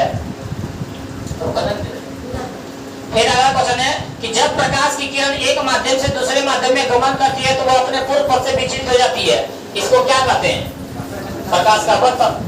क्वेश्चन आंसर ही दे दिया, क्वेश्चन पूछ दिया कि जब प्रकाश किरण एक माध्यम से दूसरे माध्यम में प्रवेश करती है तो अपने पूर्व पथ से विचलित हो जाती है, इस घटना को क्या कहते हैं प्रकाश का अपवर्तन, जो हमारा ऑप्शन बी में है। फिर क्वेश्चन है हमारे पास 78 में कि एक उत्तल लेंस की क्षमता, एक डायोप्टर है तो उसकी लेंस की फोकस दूरी, एक डायोप्टर तो 100, एक डायोप्टर था 100, दो डायोप्टर तो इसकी फोकस 50, तो ये हम लोग एक डायोप्टर है इसमें क्या आ जाएगा, लेकिन यहाँ पे और क्या दे दिया उत्तल लेंस, उत्तल लेंस के लिए प्लस की माइनस, प्लस, उत्तल लेंस के लिए क्या आता है तब प्लस 100 हो जाएगा, प्लस क्या आ जाएगा 100, तो देखिए क्या है, देखो यहाँ ऑप्शन सी में, ऑप्शन सी में प्लस 100। अब आगे है कि निर्गत किरण एवं अभिलंब के बीच के कोण को कहते हैं, आप लोग को बता चुके हैं, ये कमेंट बॉक्स में कमेंट कीजिए कि ए बी सी डी होगा, निर्गत कोण और अभिलंब के बीच के कोण को क्या कहते हैं ये आप लोग बताइए। और फिर जब प्रकाश की किरण दो माध्यमों को पृथक करने वाली सतह पर लंबवत पड़ती है तो वह क्या होती है, हम लोग बोलेंगे बिना मुड़े सीधे निकल जाती है, यही बोला बिना मुड़े सीधे निकल जाती है। फिर क्वेश्चन देखते हैं हम लोग 81 में बोल रहा है कि किस लेंस के द्वारा सिर्फ काल्पनिक प्रतिबिंब बनता है, सिर्फ काल्पनिक प्रतिबिंब किसमें बनता है उत्तल दर्पण में, उत्तल दर्पण में कैसे बनता है? काल्पनिक। हम बोलते हैं दर्पण के पीछे वस्तु से छोटा, सीधा और काल्पनिक। इसमें कभी सीधो बनता है, कभी उल्टो बनता है, कभी काल्पनिक हो, कभी वास्तविक हो। हमारा राइट आंसर हो जाएगा ए। और क्वेश्चन देखते हैं हम लोग 82 कि प्रकाश का वर्ग विक्षेपण किस उपकरण से संभव है? प्रकाश का वर्ग विक्षेपण किसके कारण हो सकता है? प्रिज्म से। किससे? तब दर्पण की लेंस की प्रिज्म, ये हमारा प्रिज्म हो जाएगा। और फिर क्वेश्चन देखते हैं हम लोग 83 में कि प्रकाश की एक किरण जब विरल से सघन माध्यम में जाती है तो वह क्या है? आप लोगों को समझाए थे, विरल मतलब पतला और सघन मतलब गाढ़ा।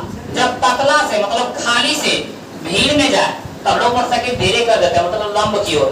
तो लंब की ओर कहाँ है? अविलंब की ओर मुड़ जाती है। ये हो जाएगा हमारा ऑप्शन बी राइट आंसर हो जाएगा। क्वेश्चन नंबर देखते हैं 83 कि किसी बिंदु वस्तु से निकलकर किरणें किसी लेंस से अपवर्तित होकर जिस बिंदु से मिलती है उसे क्या कहते हैं?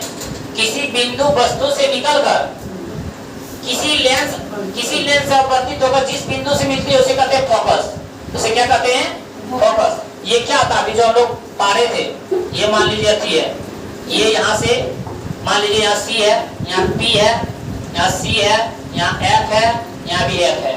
ये मान लीजिए कि वस्तु से निकलकर दर्पण से परावर्तित होकर कहाँ जाती है? फोकस से। तो वही बोल रहा है कि निकलकर किरणें किस लेंस से अपवर्तित होकर किस बिंदु से मिलती है? तो फोकस से मिलती है। किससे मिलती है? फोकस से मिलती है। हमारा जवाब ऑप्शन ए। ठीक देखते हैं 85 में उत्तल लेंस होता है। उत्तल लेंस कैसा पाए थे? इस तरह पाए थे ना। तो उत्तल लेंस के किनारा देखो पतला है लेकिन बीच में मोटा है। तो देखिए ऑप्शन में कहाँ है? किनारे की अपेक्षा बीच में मोटा। हाँ यही हो जाएगा, किनारे की अपेक्षा बीच में मोटा। और फिर देखते हैं क्वेश्चन नंबर 86 में कि निम्नलिखित में कौन किसी वस्तु का वास्तविक प्रतिबिंब बनाता है? तो वास्तविक प्रतिबिंब कौन है? अवतल नहीं, वास्तविक प्रतिबिंब मतलब अवतल दर्पण। अवतल दर्पण मतलब कौन लेंस? उत्तल लेंस। अवतल दर्पण मतलब उत्तल लेंस। फिर बोल रहा है कि यदि किसी वस्तु का उत्तल लेंस के फोकस तथा फोकस के दोगुनी दूरी पर उत्तल लेंस, कौन लेंस? उत्तल लेंस मतलब अवतल दर्पण। उत्तल लेंस मतलब अवतल दर्पण। और क्या बोल रहा है? बोल रहा है फोकस मतलब एफ तथा फोकस के दोगुनी दूरी। फोकस के दोगुनी दूरी को बोलते हैं हम लोग वक्रता त्रिज्या, जिसको बोलते हैं सी। फोकस के दोगुना दूरी बोलते हैं ना, पर के बीच रखा जाए तो इसका प्रतिबिंब कैसा बनेगा? और सी और एफ के बीच में अगर बड़ा तो बनता है लेकिन बनता है उल्टा। कैसा बनता है? उल्टा। बड़ा तो बनता है लेकिन कैसा बनता है? उल्टा। सी और एफ के बीच में, लेकिन पी और एफ के बीच में बड़ा तो बनता है लेकिन कैसा बनता है? सीधा। तो यहाँ पे हमारे पास ये बोल रहा है सी और एफ के बीच में कैसा बनता है? बड़ा लेकिन उल्टा। तो देखिए कहाँ है बड़ा उल्टा? यहाँ तो छोटा है, नहीं होगा। यहाँ पे देखिए वास्तविक उल्टा तथा बड़ा, यही हो जाएगा हमारा। क्वेश्चन नंबर हम लोग करते हैं 88 को किसी गोलीय दर्पण तथा किसी पतले गोलीय लेंस दोनों की फोकस दूरी कितना है? -15 है। तो दर्पण तथा लेंस संभव है। बोल रहा है दोनों, क्या बोल रहा है? किसी गोलीय दर्पण तथा पतले लेंस का दोनों लेंस क्या है? -15 है। तो माइनस किसका होता है? अवतल का। माइनस किसका होता है? दर्पण भी माइनस में होगा और लेंस भी क्या होगा? माइनस में। तो हम लोग देखते हैं ऑप्शन, बोला दोनों अवतल। हाँ यही तो होगा ना, -15 कौन है? क्या किसका होगा? दोनों अवतल का। फिर यहाँ पे बोला हमारे पास 89 में लेंस से किसी वस्तु की दूरी, लेंस से किसी वस्तु की दूरी प्रतिबिंब की दूरी तथा लेंस द्वारा प्राप्त आवर्धन में संबंध होता है। बोला है लेंस से किसी वस्तु की दूरी और प्रतिबिंब की दूरी तथा लेंस द्वारा प्राप्त आवर्धन में संबंध होता है। क्या पढ़े थे हम लोग? आवर्धन बराबर हम लोग क्या पढ़े थे? आवर्धन बराबर किसमें? हम लोग यहाँ किसमें पढ़ रहे हैं? बोला लेंस में। किसमें पढ़ रहे हैं? लेंस में। तो होता है v/u। क्या आता है? प्लस में आता है ना। v मतलब प्रतिबिंब की दूरी, प्रतिबिंब की ऊंचाई। क्या आती है? प्रतिबिंब की ऊंचाई, प्रतिबिंब की दूरी। u मतलब वस्तु की दूरी, u मतलब वस्तु की दूरी। तब हो रहा है कि लेंस से किसी वस्तु की दूरी और प्रतिबिंब की दूरी लेंस द्वारा प्राप्त आवर्धन में संबंध है। तो हम लोग क्या बोलेंगे? प्रतिबिंब की दूरी बटे में वस्तु की दूरी। तो देखिए कहाँ है ऑप्शन ए बोला आवर्धन गुना प्रतिबिंब की दूरी बराबर वस्तु की दूरी। ना, आवर्धन बराबर प्रतिबिंब की दूरी बटे वस्तु की दूरी, यही होगा। यही बनाए थे ना। यही पाए थे m बराबर v बाई u लेंस में, तो प्रतिबिंब की दूरी में बटे वस्तु की दूरी। और क्वेश्चन नंबर हम लोग बनते हैं 90 की ओर। किसी वस्तु का वास्तविक तथा समान साइज का प्रतिबिंब प्राप्त करने के लिए वस्तु का उत्तल लेंस के सामने कहाँ होगा? बोल रहा है उत्तल लेंस। कहाँ है? उत्तल लेंस। उत्तल लेंस मतलब अवतल दर्पण। अवतल दर्पण में वस्तु कहाँ है जिसका वास्तविक का समान प्रतिबिंब आकार प्राप्त है? तो समान प्रतिबिंब वस्तु को कहाँ रखने को बनता है? C पर। कहाँ पर? C पर। तो हम लोग देखते हैं लेंस के मुख्य फोकस पर कि फोकस दूरी के दोगुनी दूरी पर, हाँ फोकस दूरी के दोगुनी दूरी को ही क्या बोलते हैं? C बोलते हैं। फोकस दूरी देखिए यहाँ, ये मान लीजिए अवतल दर्पण है, ये आपका P हो गया, ये आपका C हो गया, ये बीचों बीच में F कहलाता है। F का दुगना दूरी क्या कहलाता है? C। तो वही बात फोकस दूरी के दोगुनी दूरी पर, क्योंकि C पर ही वक्रता केंद्र पर ही कैसा बनता है? समान और उल्टा बनता है। क्वेश्चन नंबर देखते हैं हम लोग 91। किसी शब्दकोश के छोटे अक्षरों को पढ़ने के लिए आप निम्नलिखित में किस लेंस को पसंद करेंगे? तो छोटा अक्षर है उसको बड़ा करेंगे, तो बड़ा किस दर्पण में बनता है? अवतल दर्पण में। अवतल दर्पण में, लेकिन अवतल दर्पण नहीं बोल रहे हैं, दर्पण नहीं बोल रहे हैं, लेंस बोल रहा है। तो अवतल दर्पण मतलब उत्तल लेंस। तो उत्तल लेंस देखो यहाँ बोल रहा है कहाँ पे? ये तो अवतल लेंस है, होगा नहीं, ये नहीं होगा। ये क्या होगा? नहीं होगा। यहाँ पे उत्तल लेंस देखना किसमें है? यहाँ उत्तल लेंस है, ई भी नहीं है, ऑप्शन सी भी नहीं होगा। ए और सी तो होगा ही नहीं। ऑप्शन डी बोल रहा है 50 सेमी, नहीं 5 सेमी बोला होगा। क्या होगा? 5 सेमी फोकस दूरी का उत्तल लेंस, क्योंकि P और F के बीच में क्या है? सीधा वस्तु से बड़ा बनता है, तो P और F के बीच नजदीक है, तो 5 सेमी नजदीक है, 50 सेमी नजदीक है, 5 सेमी। तो ये 5 सेमी फोकस दूरी का उत्तल लेंस हो जाएगा। और क्वेश्चन नंबर 91। एक लेंस की क्षमता +5D है, हम बताए थे +5D यदि यह होगा +5D पता 100 का 5 का में 100 के रन में 20 रन में। अब प्लस किसके लिए होता है? उत्तल लेंस, उत्तल दर्पण या तो उत्तल लेंस। तो देखिए कहाँ पे है, देखिए कहाँ पे 5 है, ये तो होगा ना 5 का में 100 के रन में 20 रन में, तो 20 देखिए कहाँ है? 20 C में है, ऑप्शन डी में है। तो C होगा कि D होगा? C, क्योंकि उत्तल लेंस के लिए प्लस होता है। और आता +5D, तब 5 का में 20 में 100 होता है, अब प्लस होता है उत्तल लेंस के लिए। किस लेंस के लिए? हमारा राइट आंसर क्या आ जाएगा? C। अवतल लेंस के लिए तो माइनस होता है। क्वेश्चन देखते हैं हम लोग फिर 92। उत्तल लेंस में जब वस्तु फोकस एवं लेंस के बीच हो, फोकस मतलब क्या और लेंस मतलब P और F के बीच में कैसा बनता है? सीधा और वस्तु से बड़ा, सीधा और वस्तु से।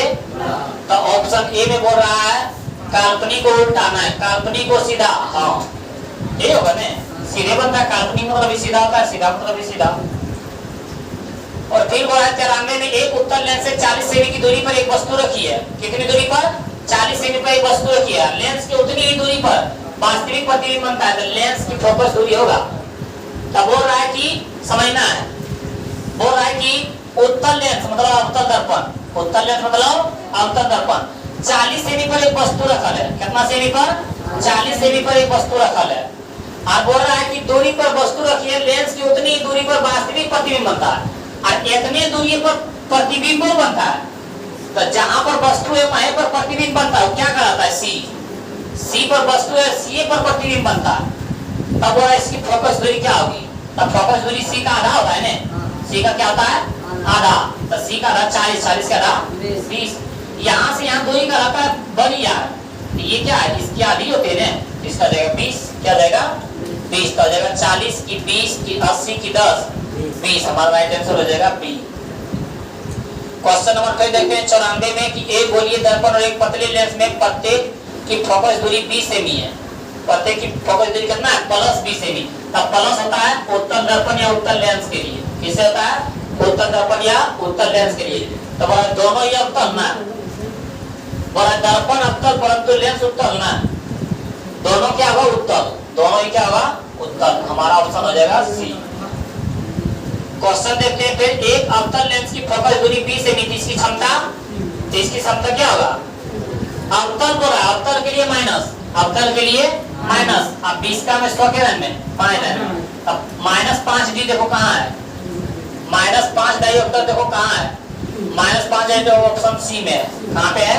Option C. फिर क्वेश्चन देखते हैं, किसी गोलीय दर्पण तथा पतले गोलीय लेंस दोनों की फोकस दूरी -15 है।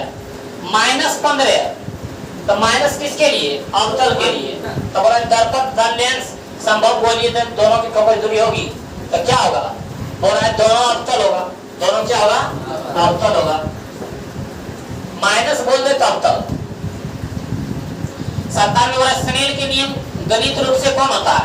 स्नेल का नियम दर्पण अवतल तथा उत्तल लेंस कि साइन आई बराबर साइन आर होता है। क्या होता है?